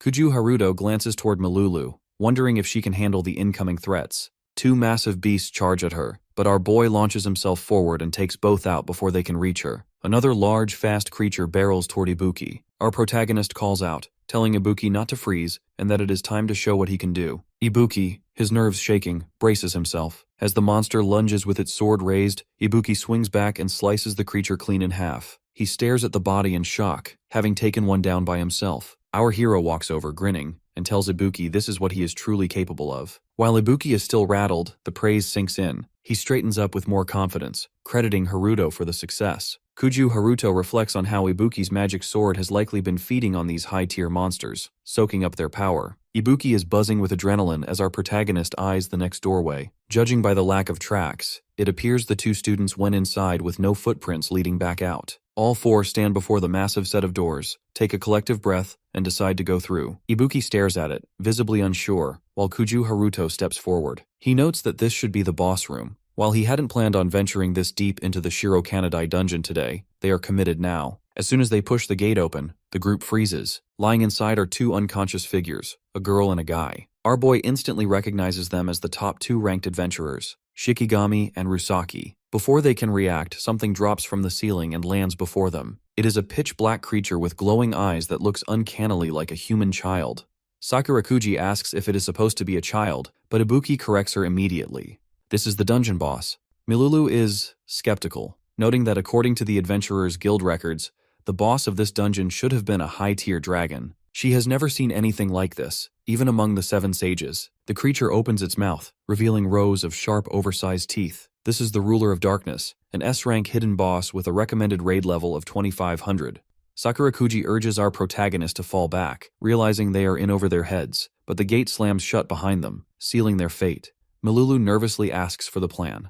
Our hero responds without hesitation. His goal is the top rank, and if this creature defeated the current number 1, then it is the obstacle he must overcome. He launches himself at the monster like lightning. The creature spits a massive fireball, but Kuju Haruto activates his quick body magic, rushing in to slice the creature's head in two. The head regenerates instantly, followed by another blast of flame. Our boy fires off his stop chain magic to pin the beast down, but the monster snaps the chains effortlessly and hurls him back. Recovering in midair, our boy unleashes his chrono rays. They tear through the monster's flesh, but it pulls itself back together as if nothing happened. Kuju Haruto is stunned. None of his magic is dealing lasting damage. Then, the monster lunges and swallows him whole. His friends go pale, but inside the beast, our protagonist activates Avatar Replay. A moment later, he blasts out of the monster's body, alive and airborne. Even the creature seems thrown off by his survival. Without missing a beat, Haruto powers up a light element enchantment and launches Chaos Meteor. The attack slams into the monster, slicing it in half. His friends shout in celebration, but their joy is short-lived. The monster melts into a liquid state and re-emerges in its true form. Our protagonist stares in frustration as the creature begins to swell, its body inflating and energy pulsing until it towers above them, stronger than before. Kuju Haruto wonders if the beast absorbed his attacks to level up. Suddenly, a familiar voice rings in his head. Plushie, asking how he plans to win and suggesting a different route. Kuju Haruto ignores the distraction. He has a nightmare to face. He locks eyes with the monster while his friends wait for his next move. Milulu looks down at the watch. Time is almost gone. The monster's size continues to ramp up, growing more massive with every passing second. It lunges, attempting to snatch Kuju Haruto, who immediately takes off at a sprint. The beast throws heavy wild punches, but our boy manages to weave through the assault. Without wasting a moment, he activates Stop Chain Level 2. Chains burst forth, wrapping around the monster and locking it down completely. Our protagonist spots his opening and makes his move. He jumps in with his sword raised and slashes deep into the beast's hide. The hit lands and blood spills, but the victory is fleeting. Seconds later, the monster shrugs off the wound and stands tall as if nothing happened. Kuju Haruto is confused. Not only is the creature ignoring his attacks, but it is feeding off them, growing larger with every blow he lands. This makes the entity the absolute worst match for a close combat fighter. Suddenly, the monster begins spinning and shifts its form into a massive sword. It flies at him too fast to block, the blade slamming into Haruto and sending him crashing backward. He hits a wall hard but immediately yells for his team to stay back, warning them that the enemy is far too dangerous. Ibuki watches from a distance with clenched fists, hating his own perceived uselessness, while Student Council President provides quiet support by casting buff spells. Our hero notices and feels grateful, even though the situation is becoming overwhelming. Protecting the others while unable to land a decisive hit is making the battle an uphill struggle. Out of nowhere, the influencer girl walks up and stands right next to him. Kuju Haruto glances at her, wondering what she is doing in the line of fire. She tells him to focus entirely on his attack while she acts as his eyes. When he tells her to stay with the others, she insists she is tougher than she looks. Our boy is stunned as a strange aura of light begins to pulse around her, making time move oddly in her vicinity. She reminds Kuju Haruto that she has been watching the whole fight, and that her unique skill allows her to break down anything she observes. Our protagonist wonders if she possesses Akashic vision. She confirms that she can see the monster's entire structure, past, future, strengths, and weaknesses. She even reveals her own version of a guide, a toy she calls her little lamb, which provides her with the necessary data. The lamb explains that there is a hidden core inside the beast controlling its transformation. While magic scans cannot detect it, the Chronos Factor can. When she asks what that means, the lamb reveals that Haruto is a Chronos Factor user, and that the particle is the very source of his power. Kuju Haruto is stunned that she knows his secret. She simply smiles, noting that she has been watching him all along, and asks if he trusts her. She is truly putting herself on the line for him. After a brief moment, our protagonist says he does trust her, which makes her genuinely happy. However, the monster is not finished. It charges back in its sword form, ready to strike again. The monster's blade slices through the air, barreling toward them at breakneck speed. Kuju Haruto clocks the incoming strike and immediately knows this one is bad news. The angle and force make it impossible to block head-on. Instead of waiting to be skewered, our boy flips the script and launches himself into the air, aiming to intercept the massive sword before it can reach him. Meanwhile, Malulu shouts a heads-up that the monster's core is buried deep inside. She warns that tracing its magical current is impossible for any regular mage, but our protagonist is not a run-of-the-mill spellcaster. With his space-time magic and knack for detecting the Chronos Factor, this fight is exactly his arena. Kuju Haruto slams his sword into the beast, but mid-swing, he realizes he is a fraction too early. The monster counters hard, its blade slicing into him and hurling him to the ground like a ragdoll. Ibuki and Malulu freeze as panic flashes across their faces, thinking our hero has been knocked out of the fight. However, as he lies flat on the ground, Kuju Haruto is grinning. Everything is going according to plan. The social media girl is pumped, recognizing this as peak Kuju energy. From his position on his back, he uses the paws to scan the monster's structure, his magic drilling into its very essence. Finally, he finds the core. He marks the energy source and begins crunching numbers, intent on disrupting the mana flow feeding the beast. Our boy lines up a path toward the core, completely unfazed by the monster's weak counterattacks. He is not backing down now. With precision, he kicks off the material rewind spell and pours every ounce of magic he has straight into the core of the sword. The monster convulses, shifts, and reverts to its true form. That is when our protagonist drops the stop chain spell. This time, the monster is locked down and fully under his control. He considers landing a final hit but quickly dismisses the idea, knowing any physical strike would just be absorbed. Suddenly, the voice of Plushie rings in his head, asking if he has figured out the kill move yet. Our protagonist smirks, knowing that since Plushie is effectively himself, of course he has the answer. He calls out to Ibuki and asks for his sword. Ibuki doesn't hesitate and tosses it over. Our hero catches the weapon and calmly tells the monster he isn't here to slash, he is here to drain. He plants Ibuki's sword against the monster's body and initiates the absorption process. The blade siphons the creature's energy, steady and relentless, until the beast begins to fade and vanishes completely. The magical interface flashes a confirmation. Ruler of Darkness, defeated. Kuju Haruto exhales in satisfaction. Malulu looks at him as if witnessing a legend, while Ibuki simply grins and calls it classic Kuju. As they run toward him to regroup, our boy stops them and points to the two unconscious students. He notes they are still breathing, but healing magic will not be enough to save them from death's door. Instead, he pulls out the Omega Potion. He administers the tonic to each of the collapsed students, and within seconds, both blink awake and slowly push themselves upright. The moment the boy and girl come to, their first question is whether the dungeon boss was defeated. As they process the situation, both realize Kuju Haruto saved their lives. He tells them he is simply glad they are in one piece. In response, the two say they owe him a massive debt and are ready to repay the favor however he wishes. Our boy nods and casually asks if they would be okay giving up their first-place ranking at Azabu School. The boy gives a quick shrug, saying the title is no big deal. The pink-haired girl turns to the protagonist with raised eyebrows, asking if he is truly satisfied with just that. Kuju Haruto confirms it is more than enough for him. The pink-haired girl admits that the reason those two are even ranked at the top is due to family ties rather than overwhelming power. The boy recalls that our boy and his crew are the exchange students who beat Raidu, the former third-place holder, in a duel. To him, it is obvious that our protagonist deserves the #1 spot. He pulls up a magic screen and officially hands over the title. The display flashes, Kuju Haruto, from number 3 to number 1 at Azabu School. Kuju Haruto beams and thanks him sincerely. With that goal achieved, our boy suggests they head out, and the squad eagerly starts jogging toward the exit. Soon, they stand outside the Shiro Kanedai S-rank dungeon in the middle of Tokyo. Our hero's thoughts shift to the only thing left on his checklist, taking down the board chairman. As they walk, they notice 2 men waiting up the road. One is identified as Kurogana, head of the Adventurers Guild Ministry's Minato division, and the second is Yamashita, the JSDF's chief of staff. These are not just random officials, they represent the highest tier of authority. Kuju Haruto tells them straight up that he is in a rush. Kurogane asks why our protagonist is still listed as C rank when his performance is easily A rank tier. Our boy shrugs, saying the paperwork doesn't matter, and questioning why they are pulling an ambush at midnight. The chief quickly apologizes and turns to Malulu, asking for her assessment of the fight. She confirms that Kuju Haruto is the real deal. Hearing this, the officials make their pitch. Kurogane wants our hero to become the top advisor for the Adventurers Guild Ministry, while Yamashita offers him a role as a strategic planner in the JSDF's Monster Response Division. The group is thrown by the magnitude of these offers. The chief explains that humanity is in crisis, and that at the current rate of monster growth, human extinction is inevitable. He wants our boy to help keep Japan from falling apart. Ibuki cuts in,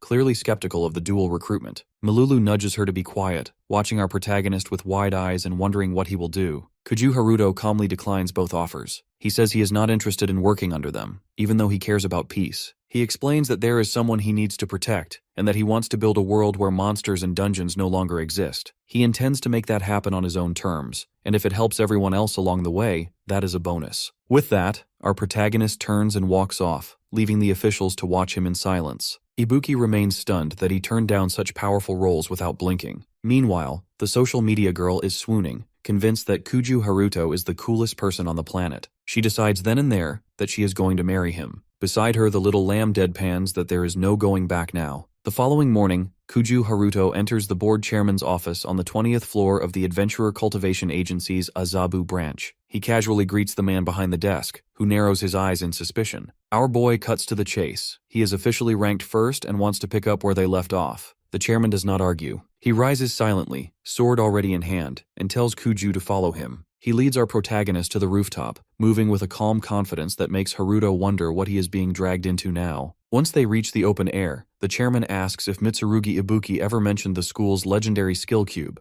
the one tied to the dimensional slash. It is a mythical ability accessible only to an awakened master of the sword. Kuju Haruto nods. He knows that to get that cube, he has to beat the man standing before him. Kiryu observes our protagonist, noting his ironclad spirit and the fact that he has leveled up significantly since their last encounter at Nakano School. It isn't just progress, it is a transformation. The chairman decides it is time to reveal the truth. He explains that his grandfather founded Azabu School and possessed prophetic abilities. Before the old man died, he left a prophecy regarding a world-ending catastrophe that could only be stopped if Kuju tracked down the Awakened One and crushed the threats to humanity. Our hero is confused by the rambling, so the chairman clarifies. Their duel at Nakano was a setup to test if Kuju Haruto was the real deal. By bringing him to Azabu and pushing him through the ranks, the chairman watched as our boy defeated Raidu and saved the top rankers in the Shirokanedai S-rank dungeon, all in just 3 days. There is no doubt left that Kuju Haruto is the one. The chairman admits he is not worthy of the skill cube himself and, in a surprising gesture, bows to our protagonist. However, our boy shuts him down. He doesn't want the mission. He is tired of everyone pushing a grand destiny onto him. The chairman realizes Kurogane from the guild must have already made a similar pitch. Kuju Haruto tells him flatly that he is not a pawn. He made his own choices and climbed the rankings specifically to earn that skill cube for one reason: to save someone important to him. He refuses to be commanded or leashed. The chairman finally sees what is driving our boy and asks who this person is that requires the dimensional slash to be protected. Haruto's expression hardens. He snaps that it is none of the chairman's business, and he owes no explanations. This conversation is draining him, and he has had enough. In that moment, something in the chairman shifts. His voice becomes sharp and angry as he declares that he will act on his own terms. Kuju Haruto's eyes narrow as he realizes the peaceful talk is over. It looks like the man is actually going to fight him. The chairman appears ready to strike, and in that same instant, Kuju Haruto draws his blade. They lock eyes with weapons in hand as tension hums between them. Before the conflict erupts, however, the chairman yields. Our boy blinks, caught off guard. The man calmly explains he is finished clinging to their inconclusive feud and lacks the resolve to continue the duel. He further clarifies that he will demand nothing more from his opponent. Kuju remains silent, processing the sudden shift. Without further build-up, the chairman offers the skill cube. He raises his hand, and with a shimmer of magic, the glowing object materializes. Still suspicious, our protagonist asks if he is truly certain about this. The man nods, admitting his obsession went too far. Swearing upon his position, he promises no further stunts or betrayals. Kuju Haruto accepts this with a nod, considering the chapter closed. Despite the resolution, the atmosphere feels unsettling. The hostility and battle aura have vanished entirely. Our hero focuses his mind on mastering Dimensional Slash, seeing no reason to waste time on a man who has surrendered. Maintaining his guard, he turns and offers a quiet goodbye over his shoulder. The chairman watches him depart, reflecting on why Kuju is different and how he managed to awaken. He concludes that ordinary tactics would never have worked and that his own surrender was his smartest move. Later, in the solitude of his office, the chairman speaks softly to a framed photo of his grandfather. He remains convinced that the boy will return one day. In Shinjuku, inside the Metropolitan Government Office's Adventurers Guild branch, our protagonist enters the weapon synthesis lab. He interrupts a scientist who looks up in surprise, noting that the student field trip is not scheduled until the afternoon. Recognition soon clicks, and the researcher grins, thanking Kuju for his previous assistance and expressing a desire to talk. Our hero waves the conversation aside, stating he has come with a request. He presents the skill cube and asks to fuse it with his sword. The scientist examines the item before placing the blade into the machine. After a short wait, the device pings to signal the modification is complete. Kuju Haruto frowns, noticing the weapon looks unchanged. As the scientist monitors the space-time data, his eyes widen. Interference from the Chaos Sword's extra slot is disrupting the Chronos factor. Irritated, he turns to ask if Kuju understands the situation, only to find the room empty. He calls out, annoyed that the boy bailed before their chat, wondering if he can even hear him. Outside, our boy is already mentally distant. He calculates that his next task is locating a dimensional rift. With the eyes of time, scouring the city is feasible. He wonders briefly if the older version of himself is still breathing, hoping to avoid attending his own funeral. Passing a cake shop, a thought flickers through his mind. Kuju enters and places an order. The shopkeeper eventually returns with a festive strawberry cake, apologizing for the delay. He notes the strangeness of the request, as it is a Christmas edition cake being sold in July. Our protagonist shrugs and accepts the box. Standing on the street, Kuju Haruto thinks of his sister, Ria. He remembers her grinning and wishing him a Merry Christmas despite the summer heat. She had reminded him of his promise to hold a late celebration after his ballet recital. Now, cake in hand, our hero feels he is finally about to fulfill that long overdue vow. He nears the Tokyo department store, gift already chosen, hoping Ria will love it. He does not notice the silent, invisible presence trailing a few steps behind him. Kuju Haruto walks into the apartment and heads straight for the kitchen to set down the cake. Silence meets him, and he realizes Ria did not answer the door. After a quick check of the rooms, he assumes his sister is still at school, recalling her promise to give her all to her studies today. Without warning, a figure materializes in front of him. Our boy draws his sword instantly, his gaze sharpening as he demands to know who is there. The figure shifts, transforming into a monster that demands his blade. Kuju is stunned by the creature's goal, especially since the weapon was only recently fused with space-time magic. In a blink, the entity vanishes and reappears behind him, repeating its demand. Our protagonist whirls around and slashes the creature clean in half, yet it pulls itself back together effortlessly. Rattled by the encounter, Kuju Haruto struggles to identify the threat. The entire atmosphere feels wrong. The monster suddenly closes the distance, and they lock eyes. Our hero lunges again, but the target vanishes, reappearing behind him in an instant. He attacks with speed, but this time the monster catches the blade with its bare hand. Our protagonist is floored. The creature held the strike as if it were a mere stick. He throws his weight into a struggle to pull it free, but the thing's strength is overwhelming. It rips the sword from his grip. Furious, Kuju yells for the return of his weapon. The monster retreats with the blade, and he gives chase, only to find the hallway empty. Then, inexplicably, he spots the sword lying by the door. He retrieves it, remaining deeply confused by the sequence of events. Ria's voice suddenly cuts through the air. Having just returned home, she finds him standing outside and asks what he is doing. Kuju quickly hides the sword and mutters that it is nothing. She sighs and calls him weird before grabbing his hand to drag him inside. She reminds him that today is the day they finally fulfill their promise. Back in the apartment, the two begin setting up the tree together for their long-awaited Christmas party. Night falls as the siblings host their private Christmas celebration. Ria wears a full Santa Claus outfit, presiding over a table stacked with homemade dishes that catch Kuju Haruto completely off guard. He is visibly impressed, grinning at the realization that she managed such a spread entirely on her own. Beaming with joy, Ria raises her glass to meet his. They clink them together, speaking in perfect sync to wish each other a Merry Christmas. As dinner begins, Ria dives in with infectious enthusiasm. Between bites, she gushes about the flavors, and our boy quickly agrees that the food is incredible. He offers a sincere compliment, noting that nothing beats her cooking. Overjoyed, she leaps up to hug him, boldly suggesting that every day should feel like Christmas. Our protagonist laughs at the notion, telling her she is pushing her luck while maintaining a warm smile. Once the plates are cleared, Kuju Haruto shifts the conversation toward her education. Munching on a slice of cake, Ria explains that her day was fantastic and that both the students and teachers were exceptionally kind. Hearing that she had a blast makes our hero genuinely happy. Remembering the gift, he quickly retrieves it and hands it over. Ria's face lights up with excitement as she reaches for the package. He tells her she can open it whenever she likes, and she immediately tears into the wrapping to reveal a gorgeous pink bag designed for ballet class. Our boy tells her that now she can truly give her training everything she has. Her eyes water as she offers a quiet, heartfelt thanks. Watching her,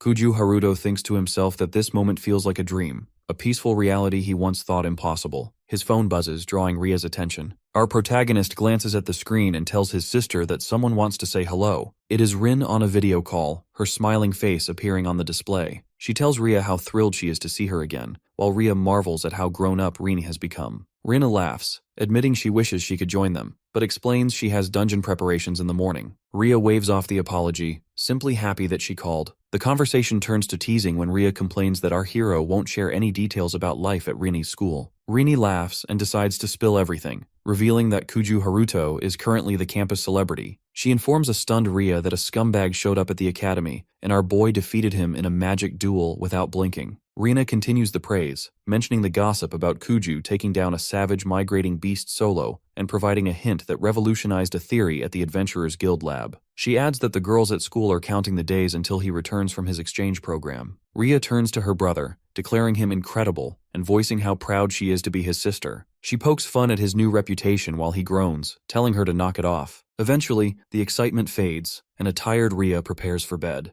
The siblings brush their teeth side by side before she finally climbs into her covers, clutching her new ballet bag like a teddy bear. While she drifts off, our protagonist is miles away, standing atop Tokyo Tower in the Minato ward. He stares at the moon, deep in thought with a letter clutched tightly in his hand. He mutters that it is time to get this done. His mind lingers on his future self, silently hoping the man is still alive and managed to endure. At the top of Tokyo Tower, our boy stands in silence as the wind cuts past him. Tears slip down his cheeks while his thoughts circle back to old Haruto. Up here, he has one primary task: sync with the Chronos factor running through the entire Tokyo metro. He knows a single slip in focus could cause the entire system to crash. Though the magic is advanced, he reminds himself that he is Kuju Haruto, a space-time mage. He can handle this. Our protagonist resolves to scan the temporal flow across the city, searching for dimensional seams hiding just out of sight. He believes they must be waiting there, yet as he scans every corner of the skyline, he finds nothing. Then, a flicker appears, a ripple above Rainbow Bridge in Odaiba. He locks onto the signal and takes off running. When Kuju reaches the spot, the rift has already vanished. He frowns, certain it belongs right there. A moment later, it blinks into view again for a split second. He raises his sword, knowing there is no time left. Our hero slashes the air where the seam shimmers, flooding his blade with Chronos factor. Magic ignites and energy surges through the steel until sparks burst off the edge. As the weapon vibrates with power, he raises it high and calls for old Haruto. This is no ordinary strike, it is a dimensional slash. As he executes the move, memories crash into his mind like a wave. He remembers old Haruto's warning that the rift would never reopen once closed. Kuju recalls the man's goodbyes to him and to Ria, and how he had once begged the man to stop. He remembers Ria wondering if the stranger could have been her brother, and how old Haruto had smiled, telling her she had a second chance at life. Our boy is near his breaking point. He recalls the mention of a second letter, a version 2 set aside for this exact moment. From here on,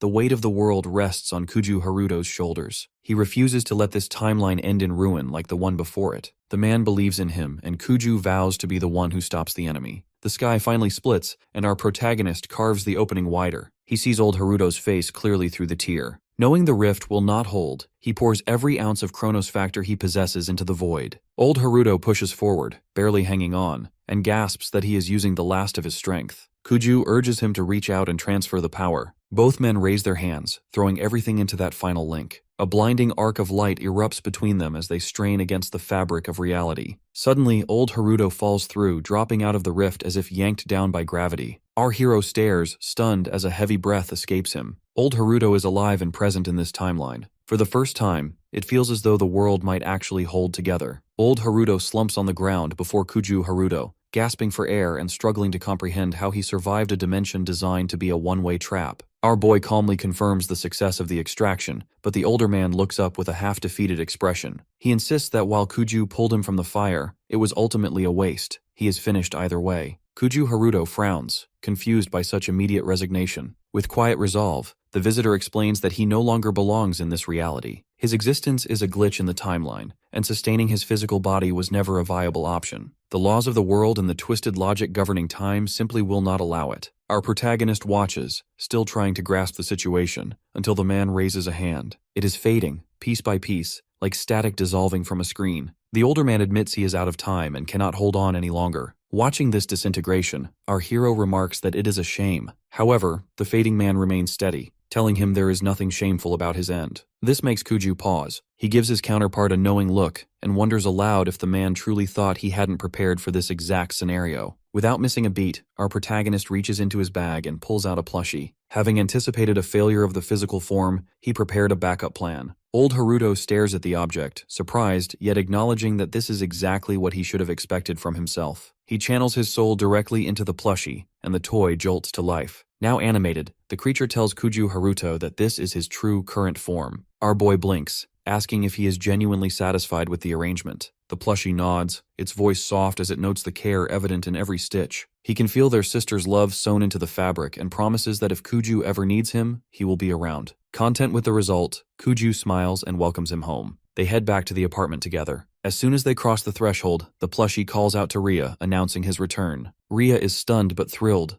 realizing she essentially has another big brother. The plushie confirms this with pride, boasting that he is cooler, sharper, and far more stylish than before. Ria beams over the moon with joy. Watching her easy acceptance, our protagonist lets out a quiet breath of relief. Ria realizes she has yet to offer a proper thanks. She turns to the plushie and addresses him as her brother with genuine warmth. At that moment, the toy suddenly flops forward like a lifeless doll. Kuju Haruto raises an eyebrow, questioning the nature of the trade-off, yet it hardly matters. Their family finally feels whole. Our hero decides it is time to sit down, unpack these events, and determine their next move. The plushie agrees, eager to build something amazing. Meanwhile, in a distant realm, a stranger stands scanning his surroundings. He mutters that the fabric of reality has thinned, and the Chronos factor is completely distorted. Detecting a tear in spacetime, he tracks the interference directly to Earth, pin 34563. He dismisses it as a primitive world of savages, yet notes that if they are opening portals, it serves as an open invitation. Having locked onto the coordinates, he prepares to move. One more world has just been added to his collection. Inside their home, Ria stares at the plush toy and wonders aloud if Harry-san is secretly her brother from the future. Without missing a beat, the plushie confirms she has nailed it. He immediately launches into a self-promotion, claiming he is leagues ahead of Kuju Haruto in every category. Meanwhile, our boy silently wonders what kind of distorted timeline led to his future self becoming this smug. Future Haruto tells Ria she should start calling him her smarter big brother from now on. She accepts this easily, repeating the title as if it were official. Kuju tries to intervene, telling Ria she doesn't need to take the toy's claims seriously, but she is genuinely thrilled to have two older brothers. She reminds them both that it is breakfast time and asks if they prefer a Japanese or Western-style meal. The plushie requests something light, like toast, while our protagonist votes for scrambled eggs and extra crispy bacon. The two versions of Haruto lock eyes across the room, radiating pure animosity. Kuju jabs first, sarcastically reminding the plushie that he once swore he didn't eat. The elder Haruto shrugs it off, stating that such details are ancient history, and he is focused on the future. They continue their sibling rivalry until Ria returns to tell her dramatic duo that breakfast will be ready in a minute. Seated at the table mid-meal, the elder brother asks if Kuju Haruto has been following the instructions in the second letter. Our boy gives a half-committed answer, though his counterpart presses for updates on his sword training. Kuju responds that he reached rank 1 at Azabu Academy and believes swordsmanship is his greatest strength. Flipping the conversation, our hero asks if mastering space-time magic is necessary, noting he is ready to commit to that as well. This focus makes the future Haruto pause. He admits that Kuju is finally starting to show some character in his expressions. As a reward, he offers a tip.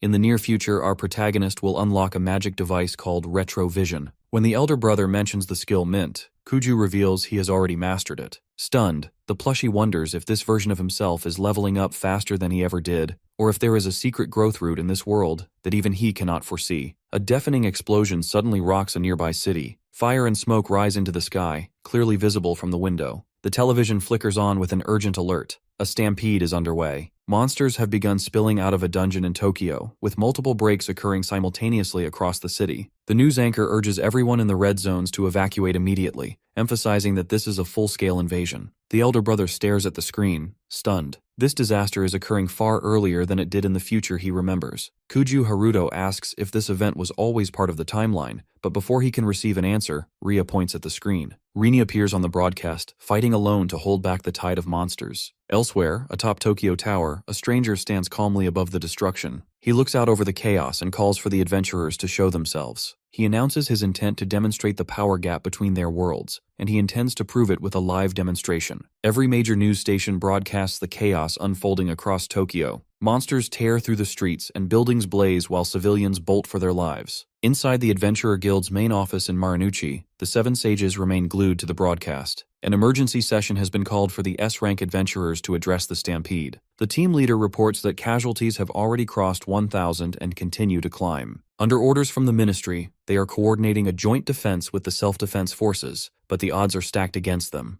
The barrier is cracking. Failure is inevitable. Karyu, the first sage, notes that 7 dungeons have been identified as sources for the surge, a number that continues to rise. The second sage adds grimly that the attack has arrived ahead of schedule, while the third sage observes that this aligns perfectly with Lord Kagamitsu's prophecy. The leader displays a map, laying out a battle plan with military precision. Karyu is assigned to the east, Platinum to the west, Oz to the south, and the 4th sage to the north. Tantal, the 5th sage, remains to guard the headquarters. As the meeting breaks, Muramasa, the 6th sage, suggests that someone is pulling the strings behind the scenes. Though the leader initially brushes it off, Muramasa insists the prophecy confirms a hidden hand. He receives reluctant permission to investigate the source, rather than just fighting on the front lines. Teller, the 7th sage, is ordered to stay at the office to compile field updates and intel. As they depart, the leader warns the chairman to stay alive. In the city, the situation has become a bloodbath. Rina is in the thick of the fighting, wounded but refusing to quit. Overwhelmed by sheer numbers, she flinches as a hulking monster lunges at her. Before the blow can land, magical chains shoot out and lock the beast in place. Kuju Haruto appears behind the creature and slices it in half. Relief washes over Rin as our boy checks on her. She finds herself thinking that he always appears exactly when he is needed. Kuju Haruto helps her up and asks for a quick status report. Rina explains that while the student council mages from Nakano Academy have joined the fray, they are being buried by the monster horde. Our protagonist understands immediately. He orders her to pull the defense line back and evacuate everyone, stating he will handle the incoming wave. The plushie, floating nearby, casually announces he will finish things quickly. Even as he braces for battle, Kuju Haruto worries about Ria. Despite her having Cerberus for protection, the plushie offers to demonstrate the ideal space-time spell for this crisis, just this once. Our hero glares at him, annoyed that such a spell wasn't taught earlier. The plushie smirks, claiming that handing over everything at once would be boring. Our protagonist snaps that his personality is terrible before leaping back into the chaos. A monster charges a group of civilians, but Kuju Haruto lands in its path and activates a new technique, Hexahedron Prison. Magical cubes materialize, trapping every monster within. Even the most massive beasts fail to break the walls. Our boy systematically wipes out the remaining creatures while nearby security guards watch in disbelief. They thank him, admitting they have never seen magic of this caliber, and ask for his identity. Kuju Haruto tells them his name is unimportant. He instructs them to inform the guild and the military that the monsters can be pushed back. He hands them a pouch of potions laced with space-time magic, developed with Mikado's technology. He tells them to focus on civilian evacuation and reinforcements. The guards recognize the items as incredibly rare and expensive, shocked that he is giving them away. Our boy bluntly tells them that in exchange, they must ensure a specific female guard holds her position. He takes off into the sky, leaving the inspired guard team to hustle into action. High above the battlefield, perched atop Tokyo Tower, the monster leader watches the progress. He mutters that he detects someone interfering with the Chronos factor. Amused, he decides to find this interloper, hoping they might finally make things interesting. The guards successfully secure the oversized monster within a containment cube, buzzing with magic.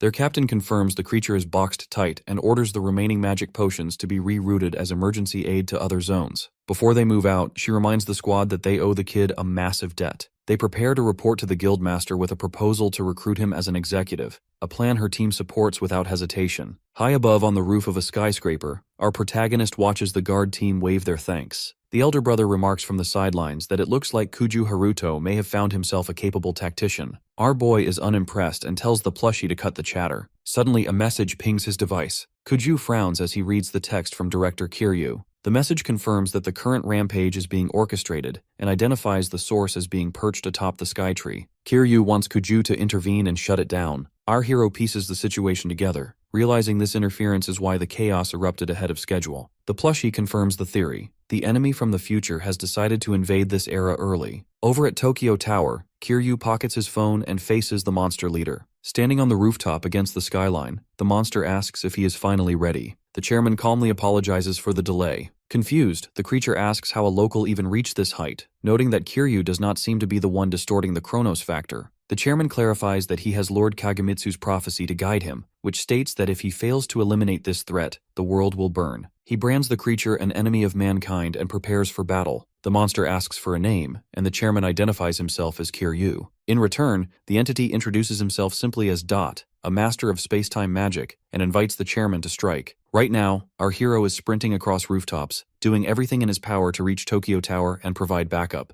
As he runs, he asks the elder Haruto how Muramasa could have possibly located the enemy. The plushie explains it must be the grandfather's prophecy, which carried significant weight in the future as well. Kuju Haruto slows his pace for a split second as a creeping feeling takes hold of his gut. He wonders who is truly pulling the strings behind the scenes. Upon reaching the base of the tower, our protagonist scans the structure with narrowing eyes. He shouts that the enemy is supposed to be at the skytree, but the plushie reminds him to treat Tokyo Tower with equal urgency. Our boy launches himself into the air and ascends to the summit. The sight that greets him is devastating. Kiryu lies on the ground, surrounded by blood. Kuju Haruto rushes to his side and cradles him in a panic. The director is bleeding out rapidly, though the plushie confirms he is still breathing. Kuju pleads for him to hang on. Kiryu's eyes flutter open, and a look of pure relief washes over his face when he sees the boy. Our protagonist urges him to remain silent, fearing it is already too late for healing. Despite the grim odds, Kuju pulls out an Omega potion as a last resort. Before he can administer it, Dot appears. The mage observes the scene and asks if the wound was caused by Chronos factor exposure, noting that if so, potions will be useless. In that moment, everything clicks. Kuju Haruto realizes this man is the puppet master. The plushie recognizes him as well,